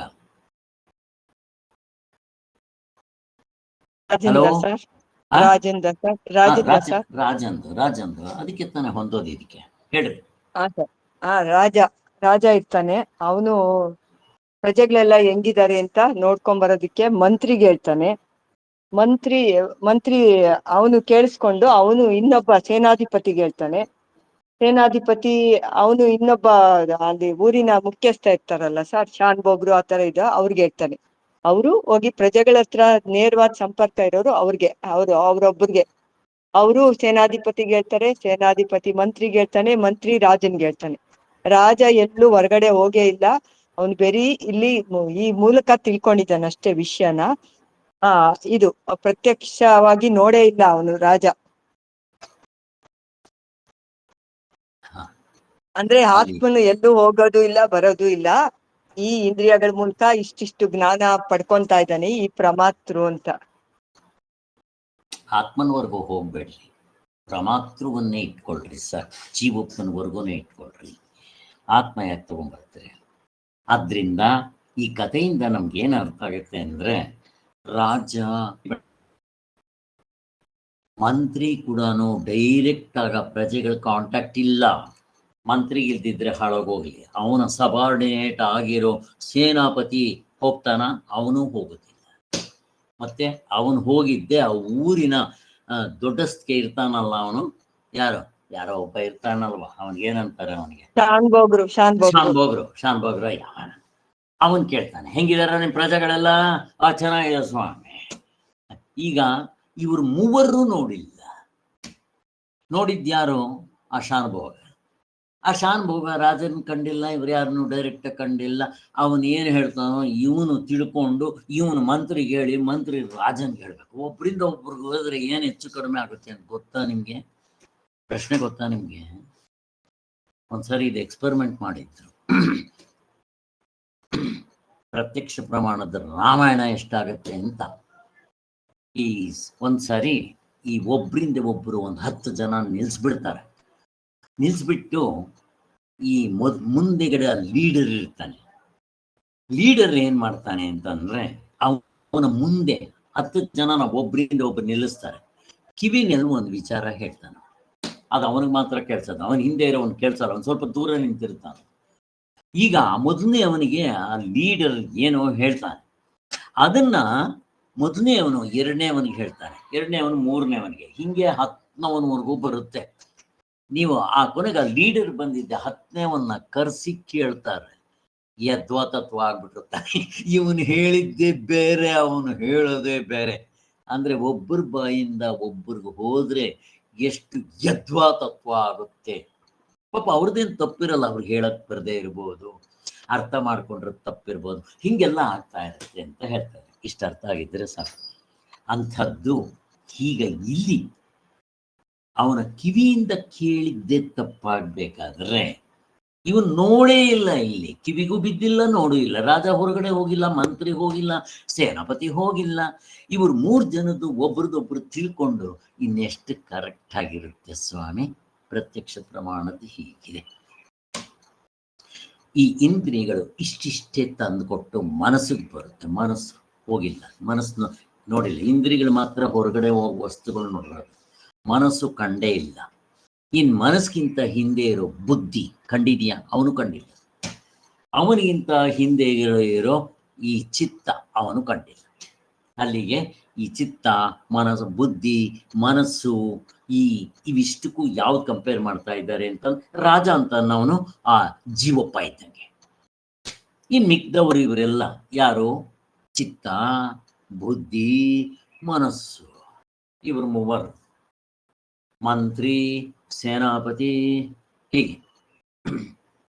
ಆದ್ರಿಂದ ಇದು ಎಷ್ಟು ಹೆಚ್ಚು ಕಡಿಮೆ ಆಗತ್ತಲ್ವಾ? ಹಾಗೆ ಇವಿಷ್ಟೆಲ್ಲ ಗೊತ್ತಾಯ್ತಲ್ಲ, ಒಂದೊಂದ್ರದ್ದು ಗೊತ್ತಾಯ್ತು ಡೀಟೇಲು, ಒಂದೊಂದು ಏನೇನು ನಮಗೆ ತಂದು ಕೊಡುತ್ತೆ ಗೊತ್ತಾಯ್ತು, ಅದರ ಅಡ್ವಾಂಟೇಜು ಡಿಸ್ಅಡ್ವಾಂಟೇಜ್ಗಳು ಗೊತ್ತಾಯ್ತು. ಈಗ ಇರೋದು ನಮಗೆ ವ್ಯವಹಾರ ಮಾಡೋದಕ್ಕೆ 3 ಪ್ರಮಾಣಗಳು: ಪ್ರತ್ಯಕ್ಷ, ಅನುಮಾನ, ಶಬ್ದ ಪ್ರಮಾಣ, 3. ಈ 3 ಕೂಡ ಹಿಂಗೆ ಅಲ್ಲಾಡ್ತಾ ಇದೆಯಲ್ಲ. ಈಗ ನಾನು ನಿಮ್ಮನ್ನು ಪ್ರಶ್ನೆ ಕೇಳ್ತೇನೆ. ಈಗ ನನಗೆ ಸುಖ, ದುಃಖ, ಭಯ, ಆಶ್ಚರ್ಯ ಆಗುತ್ತಲ್ವ ಪ್ರತಿಯೊಬ್ಬರಿಗೂ? ಯಾತ್ರಿಂದ ಕಂಡ್ರಿ ಸ್ವಾಮಿ? ನಾ ಪ್ರಶ್ನೆ ಕೇಳ್ತೇನೆ, ಯಾರಾದರೂ? ಮನಸ್ಸು ಹೇಗಿದೆ ನೋಡ್ರಿ. ಈಗ ನಿಮ್ಗೆ ಭಯಕ್ಕೆ ಯಾವ ಸೂರ್ಯನ ಬೆಳಕು ಬಿದ್ದಿತ್ತು ಸ್ವಾಮಿ? ಫಸ್ಟ್ ಆಫ್ ಆಲ್ ಆ ವಸ್ತು ಎಲ್ಲಿದೆ? ಭಯ. ಈ ಪ್ರಪಂಚದಲ್ಲಿರೋ 5 ವಸ್ತುಗಳಿದ್ದಂಗೆ ಏನಾದ್ರೂ ಇದೆಯೇನೋ? ಶಬ್ದ, ಸ್ಪರ್ಶ, ರೂಪ, ರಸ, ಗಂಧಕ್ಕೆ ಸಿಗುತ್ತೇನೋ? ಅದು ಭಯ. ಸಿಗೋದಿಲ್ಲ. ಅದ್ರ ಮೇಲೆ ಸೂರ್ಯನ ಬೆಳಕು, ಚಂದ್ರನ ಬೆಳಕು, ಆರ್ಟಿಫಿಷಿಯಲ್ ಬೆಳಕು ಬೀಳ್ಬೇಕಾ? ಅದನ್ನ ಯಾವ ಇಂದ್ರಿಯಗಳಿಂದ ನೋಡಿದ್ರಿ? ಗೋವಿಂದ ಇಲ್ಲ. ಬಟ್ ಆ ವಸ್ತು ಇಲ್ಲ ಅಂತ ಹೇಳ್ರಿ ನೋಡೋಣ. ನೀವು ವಸ್ತು ಅಲ್ಲ, ಆ ವಿಚಾರದಿಂದ ನಿಮಗೆ ಭಯ ಆಯ್ತೋ ಇಲ್ವೋ? ಭಯ, ಆಶ್ಚರ್ಯ, ಸಂತೋಷ, ದುಃಖ, ಇವು ಆಯ್ತೋ ಇಲ್ವೋ? ಆಯ್ತು. ಇವು ದೇಶದಲ್ಲಿಲ್ಲ, ಕಾಲದಲ್ಲಿ ಮಾತ್ರ ಇರೋದು. ಹೇಗಿದೆ ನೋಡ್ರಿ. ಇವು ಇಂದ್ರಿಯಗಳಿಂದ ಕಾಣೋದಿಲ್ಲ, ಮತ್ತೇನು ಮನಸ್ಸಿನಿಂದ ಗೊತ್ತಾಗುತ್ತೆ. ಅದಕ್ಕೆ ಇದಕ್ಕೆ ವೇದನಾನುಭವ ಅಂತಾರೆ. ನಮ್ಮಲ್ಲಿ 3 ಅನುಭವಗಳಿದೆ. ಇಂದ್ರಿಯ ಅನುಭವ, ಪ್ರತ್ಯಕ್ಷ ಪ್ರಮಾಣದ್ದೆಲ್ಲ ಇಂದ್ರಿಯ ಅನುಭವ ಗೊತ್ತಾಯ್ತು. ವೇದನಾನುಭವ. ವೇದನಾನುಭವ ಅಂದ್ರೆ ಸುಖ, ದುಃಖ, ಆಶ್ಚರ್ಯ, ಭಯ. ಇದು ಇದಕ್ಕಿಂತ ಇನ್ನೂ ಒಂದು ಅನುಭವ ಇದೆ. ಯಾವುದದು? ಪ್ರಶ್ನೆ ಕೇಳ್ತಾ ಇದ್ದೀನಿ. ಯಾವುದಮ್ಮ ಮೀನಮ್ಮ? ಇದಕ್ಕಿಂತ ಹಿಂದೆ ಇನ್ಯಾರಾದ್ರೂ ಹೇಳಿ. ನೇರಾದ ಅನುಭವ.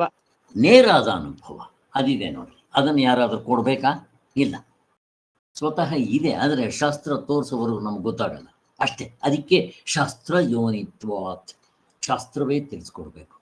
ಅದಕ್ಕೋಸ್ಕರ ಹಾಗೆ. ಮತ್ತು ಅದು ಗುರು ಗೊತ್ತಿದ್ದವನ ಶಾಸ್ತ್ರವನ್ನು ಉಪಯೋಗಿಸ್ಕೊಂಡು ನಮಗೆ ತಿಳಿಸ್ತಾನೆ, ಅವನಿಗೆ ಗೊತ್ತಿರುತ್ತೆ ಹಾಗೆ. ಓಕೆ, ಅಲ್ಲಿಗೆ ಈ 3 ಅನುಭವಗಳು ಗೊತ್ತು, ಪಕ್ಕಕ್ಕೆ ಎತ್ತಿಡ್ರಿ.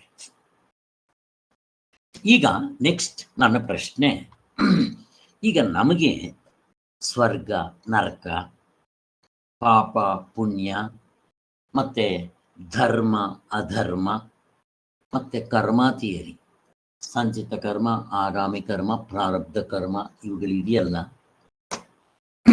ಮತ್ತೆ ಬ್ರಹ್ಮಲೋಕ, ಇವೆಲ್ಲ ಇದೆಯಲ್ಲ, ಇವು ಯಾತ್ರಿಂದ ಗೊತ್ತಾಗುತ್ತೆ? ಮನಸ್ಸಿನಿಂದ ತಿಳ್ಕೊಂತೀರೇನೋ? ಪ್ರಶ್ನೆ ಕೇಳ್ತಾ ಇದ್ದೆ. ಮನಸ್ಸಿನಿಂದ ತಿಳ್ಕೊಂತೀರಾ? ಯಾರಾದ್ರೂ ಬೇಗ ಹೇಳ್ಬೇಕು ಆನ್ಸರ್. ಶಾಸ್ತ್ರನೇ ಸರ್ ತಿಳ್ಸೋದು. ಶಾಸ್ತ್ರ. ಇದು ಮನಸ್ಸಿನಿಂದನೂ ತಿಳ್ಕೊಳಕ್ ಬರಲ್ಲ. ಎಲ್ಲಿ ನೀವೇ ಸರ್ಕಸ್ ಮಾಡಿ ತಿಳ್ಕೊಂಡ್ಬಿಟ್ರೆ ತಿಳ್ಕೊಳಕ್ ಬರಲ್ಲ. ಇದಕ್ಕೆ ಶಬ್ದ ಪ್ರಮಾಣ, ಶಾಸ್ತ್ರ ಪ್ರಮಾಣ. ಈ ಕರ್ಮಕಾಂಡದಲ್ಲಿ ಇಂಥ ಒಂದು ಯಜ್ಞವನ್ನ ಮಾಡಿದ್ರೆ ಇಂಥ ಫಲ ಬರುತ್ತೆ, ನೋಡಿದ್ದೀರಾ? ಅಫ್ಕೋರ್ಸ್ ನಾನು ಮಾಡಿ ಅದು ಸಿಕ್ಕಿದ್ರೆ ನನಗೆ ಡೆಫಿನೆಟ್ ಆಗುತ್ತೆ, ನನಗೆ ನಂಬಿಕೆ ಬರುತ್ತೆ, ಶ್ರದ್ಧೆ ಬರುತ್ತೆ. ಕರೆಕ್ಟ್ ಆಗಿದೆಯೋ ಇಲ್ವೋ? ಆಗಿದೆ. ಅದಕ್ಕೋಸ್ಕರ ಈ ಕರ್ಮಕಾಂಡ, ಉಪಾಸನ ಕಾಂಡ, ಕರ್ಮಕಾಂಡದಲ್ಲೇ ಇವೆಲ್ಲ ಬರುತ್ತೆ. ಕರ್ಮಕಾಂಡದಲ್ಲಿ ಇಲ್ಲಿದು ಲೌಕಿಕ, ವೈದಿಕ. ವೈದಿಕ ಅಂತಂದ್ರೆ ಅದೇ ಸ್ವರ್ಗ, ನರಕ, ಪಾಪ, ಪುಣ್ಯ, ಬ್ರಹ್ಮಲೋಕ, ಇವೆಲ್ಲ ವೈದಿಕ. ಇವು ಮನಸ್ಸಿನಿಂದಲೂ ತಿಳ್ಕೊಳಕ್ ಬರಲ್ಲ. ಅಟ್ಲೀಸ್ಟ್ ನಿಮಗೆ ಈ ಆಶ್ಚರ್ಯ, ಭಯ ಮನಸ್ಸಿನಿಂದ ಆದರೂ ತಿಳ್ಕೊಳಕ್ಕಾಯ್ತು. ಇವು ಅದು ತಿಳ್ಕೊಳಕ್ಕಾಗಲ್ಲ. ಆದ್ರಿಂದ ಇವನ್ನ ಶಾಸ್ತ್ರ ಪ್ರಮಾಣದಿಂದ ತಿಳ್ಕೊಬೇಕು ಅಂತ ಆಯ್ತು. ಅರ್ಥ ಆಯ್ತಲ್ಲ? ಈಗ ಶಾಸ್ತ್ರ ಪ್ರಮಾಣ ಗೊತ್ತಾಯ್ತು. ಈಗ ನನ್ನ ಪ್ರಶ್ನೆ, ಈ ಆತ್ಮ ಈಗ ತಗೊಂಡ್ಬಂದೆ ನೋಡ್ರಿ, ಆತ್ಮನ. ಈ ಆತ್ಮನನ್ನ ಪ್ರತ್ಯಕ್ಷ ಪ್ರಮಾಣದಿಂದಲಾಗಲಿ, ಅನುಮಾನ ಪ್ರಮಾಣದಿಂದಲಾಗಲಿ, ಶಬ್ದ ಪ್ರಮಾಣದಿಂದಲಾಗಲಿ ತಿಳ್ಕೊಳಕ್ ಬರುತ್ತಾ? ಶಬ್ದ ಪ್ರಮಾಣ ಹೇಳುತ್ತೆ. ಈಗ ಇದನ್ನ ನಾನು ಹ್ಯಾಕ್ ತಿಳ್ಕೊಬೇಕು? ಈ 3 ಪ್ರಮಾಣಗಳು ನಂಬಕ್ಕಾಗಲ್ಲ. ಪ್ರತ್ಯಕ್ಷ ಪ್ರಮಾಣವೇ ಗಡಗಡ ಅಲ್ಲಾಡ್ತಾ ಇದೆ. ಅದಕ್ಕಿಂತ ಕೆಳಗಿರೋದ್ರಲ್ಲಿ ಹೆಂಗ್ ತಿಳಿದ್ರೆ ಪ್ರತ್ಯಕ್ಷ ಪ್ರಮಾಣದಿಂದ ತಿಳಿಬೇಕು. ನನ್ನ ವ್ಯವಹಾರದಲ್ಲಿರುವಂತ ಭಯ, ಆಶ್ಚರ್ಯವನ್ನೇ ನಾನು ಪ್ರತ್ಯಕ್ಷ ಪ್ರಮಾಣದಿಂದ ತಿಳಿಯಕ್ ಬರೋಲ್ಲ, ಬರೀ ಮನಸ್ಸಿನಿಂದ ತಿಳ್ಕೋಬೇಕು ಅಂತಂದ್ರೆ ಮತ್ತಿವಾಗ ನಾನು ಹೆಂಗ್ ತಿಳ್ಕೋಬೇಕು ಆತ್ಮನ ವಿಚಾರನ? ಇದು ಎಲ್ಲದಕ್ಕಿಂತ ಹಿಂದೆ, ಕರ್ಮಕಾಂಡ, ಉಪಾಸನ ಕಾಂಡಕ್ಕಿಂತ ಹಿಂದೆ ಪ್ರಶ್ನೆ ಕೇಳ್ತಾ ಇದೆ. ಸರ್ ನೇರಾದ ಅನುಭವ, ನೇರಾದ ಅನುಭವ, ನೇರಾದ ಅನುಭವ ಅಷ್ಟೇ ಬೇಕಾಗಿರುತ್ತೆ. ಸೊ ಮುಂದಿನ ಚಾಪ್ಟರ್ನಲ್ಲಿ ಇದನ್ನೇ ಡೀಲ್ ಮಾಡಿದ್ದಾರೆ. ಈ ಮೊದಲನೇ ಚಾಪ್ಟರ್ನಲ್ಲಿ ಇಷ್ಟು ಹೇಳ್ಬಿಟ್ರು. ಈಗ ನೇರಾದ ಅನುಭವದಿಂದ ನಾನು ಹ್ಯಾಕ್ ತಿಳ್ಕೊಂತೇನೆ? ಪ್ರಶ್ನೆ ಕೇಳ್ತೇನೆ. ಕರೆಕ್ಟ್, ನೇರಾದ ಅನುಭವದಿಂದ ಆತ್ಮನ ವಿಚಾರ. ಗಾಢನಿದ್ರೆ ಅನುಭವದಿಂದ. ಕರೆಕ್ಟ್. ಅದರಿಂದ ಸಾರ್ವತ್ರಿಕ ಪೂರ್ಣ ಅನುಭವದಿಂದ ಶಾಸ್ತ್ರ ತೋರಿಸ್ಕೊಡುತ್ತೆ, ನೇರಾದ ಅನುಭವದಿಂದ ನಾನು ತಿಳ್ಕೊಬಹುದು. ಕರೆಕ್ಟ್. ಹೇಗಿದೆ ನೋಡ್ರಿ. ಆಗ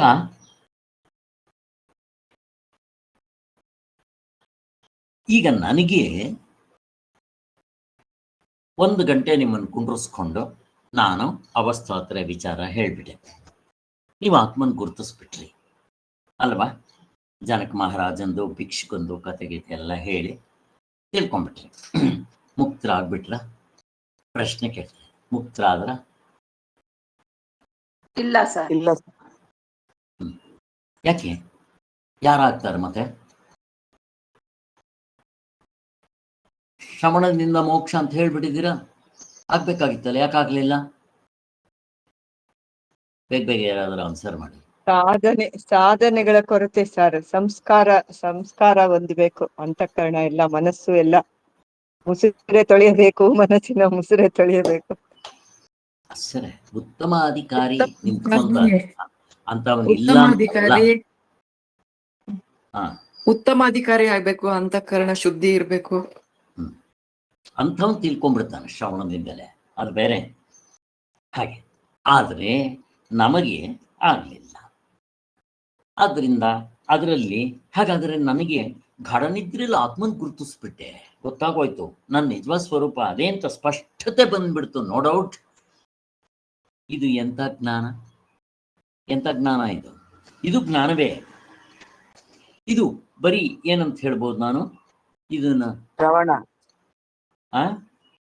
ಶ್ರವಣ ಅಂತ ಹೇಳ್ಬೋದು. ಅಲ್ಲಲ್ಲ, ಶ್ರವಣ ಆಯ್ತು, ಕರೆಕ್ಟು. ಇದಕ್ಕೆ ಏನಂತಾರೆ? ಪರೋಕ್ಷ ಜ್ಞಾನ. ಪರೋಕ್ಷ ನಮ್ಮ ಮುಕ್ತರಾಗ್ಲಿಲ್ಲ, ಪರೋಕ್ಷ ಜ್ಞಾನ. ಹಾಗಾದ್ರೆ ಈ ಉತ್ತಮಾಧಿಕಾರಿ ಶ್ರವಣದಿಂದನೇ ನಿಂತ್ಕೊಂಡ್ಬಿಡ್ತಾನ, ಅವನ ಎಚ್ಚರ ಕನಸು ನಿದ್ದೆ ಹೇಳಿದ ತಕ್ಷಣ, ಅಥವಾ ನಚಿಕೇತಂತರ ಅವಂದು ಅಪರೋಕ್ಷ ಜ್ಞಾನ, ಅವನ ಅನುಭವದಲ್ಲಿ ಇರುತ್ತೆ. ಅಪರೋಕ್ಷ ಅಂತಂದ್ರೆ ಪ್ರತ್ಯಕ್ಷ ತರ ಅವನಿಗೆ ಅನುಭವಕ್ಕೆ ಬಂದ್ಬಿಡುತ್ತಲ್ಲಿ, ಗೊತ್ತಾಗ್ಬಿಡುತ್ತೆ.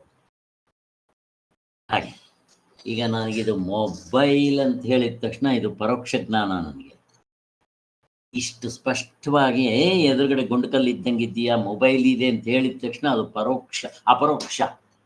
ಅಪರೋಕ್ಷ ಅಂತಂದ್ರೆ ಪ್ರತ್ಯಕ್ಷ ಅಂತಾನೆ ಅರ್ಥ. ಆದ್ರೆ ಈ ಮುಷ್ಡೆ ಮೋರೆ ಪ್ರತ್ಯಕ್ಷ ತರ ಅಲ್ಲ, ಅದು ನೇರಾದ ಅನುಭವದಿಂದ ಕಂಡುಕೊಂಡು ಸಾಧನೆ ಮಾಡಿ ಆ ಮನಸ್ಸು ಬುದ್ಧಿ ಅನಾತ್ಮವನ್ನ ಬಿಟ್ಟ ತತ್ವದಲ್ಲಿ ನಿಂತಿದ್ದ ಅನುಭವ, ಅದಕ್ಕೆ ಅಪರೋಕ್ಷ ಅಂತ.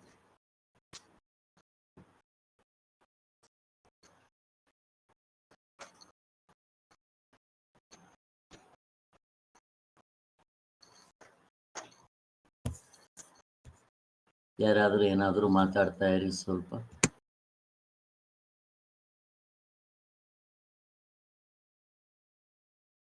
ಇದು ಅಂತಃಕರಣದಲ್ಲಿ ಮನಸ್ಸು, ಬುದ್ಧಿ, ಚಿತ್ತ ಹೇಳಿದ್ರು. ಅಹಂಕಾರದ ಬಗ್ಗೆ ಹೆಂಗ್ ತಿಳ್ಕೊಬಹುದು? ಅದೇ ನಾನು ಅಂತ ಎಲ್ಲದಕ್ಕೂ ನಾವು ಫಸ್ಟ್ ನಾನ್ ಮಾಡ್ದೆ, ನಾನ್ ಬಂದೆ, ನಾನೇ ತಿಳ್ಕೊಂಡೆ, ನನಗ್ ಗೊತ್ತಾಗ್ಲಿಲ್ಲ ಅಂತೀವಲ್ಲ, ಇದು ನಾನು ಅಂತ ಪ್ರಮಾತೃತ್ವ ಇದೆ. ಅದೇ ತುಂಬಾ ಬಿಡೋದ್ ಕಷ್ಟ ಆಗೋದು. ಇದೆಲ್ಲ ಮನಸ್ಸು ಬುದ್ಧಿ ಎಲ್ಲ ಸ್ವಲ್ಪ ಕಡಿಮೆ ಮಾಡ್ಕೊಬೋದು. ಈ ನಾನು ಅನ್ನೋದಿದೆಯಲ್ಲ, ಇದು ತುಂಬಾ ಕಷ್ಟ ಬಿಡ್ಸ್ಕೊಳ್ಳೋದು. ಇದೇ ಕೊನೆಯ ಸ್ಟೆಪ್, ನಾನು ಅನ್ನೋದು ಬಿಡ್ಸ್ಕೊಳ್ಳೋದೆ ಕೊನೆಯ ಸ್ಟೆಪ್ ಅಂತ. ಅದ್ರಲ್ಲೇ ಅಹಂಕಾರ, ಅಹಮ್ಮು, ಈಗೋ, ಇಂಗ್ಲಿಷ್ ಅಲ್ಲಿ ಈಗೋ ಅಂತಾರಲ್ಲ, ಈಗೋ ಅಡ್ಡ ಬಂದ್ಬಿಡುತ್ತೆ ಅಂತಾರಲ್ಲ, ಅದೇ ಕಷ್ಟ ಆಗೋದು. ಅದೇ ತುಂಬಾ ಅಡ್ಡ ಬರೋದು.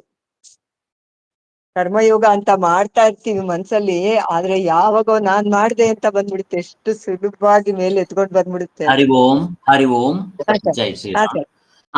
ನಾನು ಹೋಗ್ತಾ ಇದ್ದೀನಿ, ನೀವು ಬೇಕಾದ್ರೆ ಒಂದು 5-10 ನಿಮಿಷ ಮಾತಾಡ್ಕೊಂಡು ನೀವೇ ಹೋಗ್ಬಿಡ್ರಿ, ಪರವಾಗಿಲ್ಲ.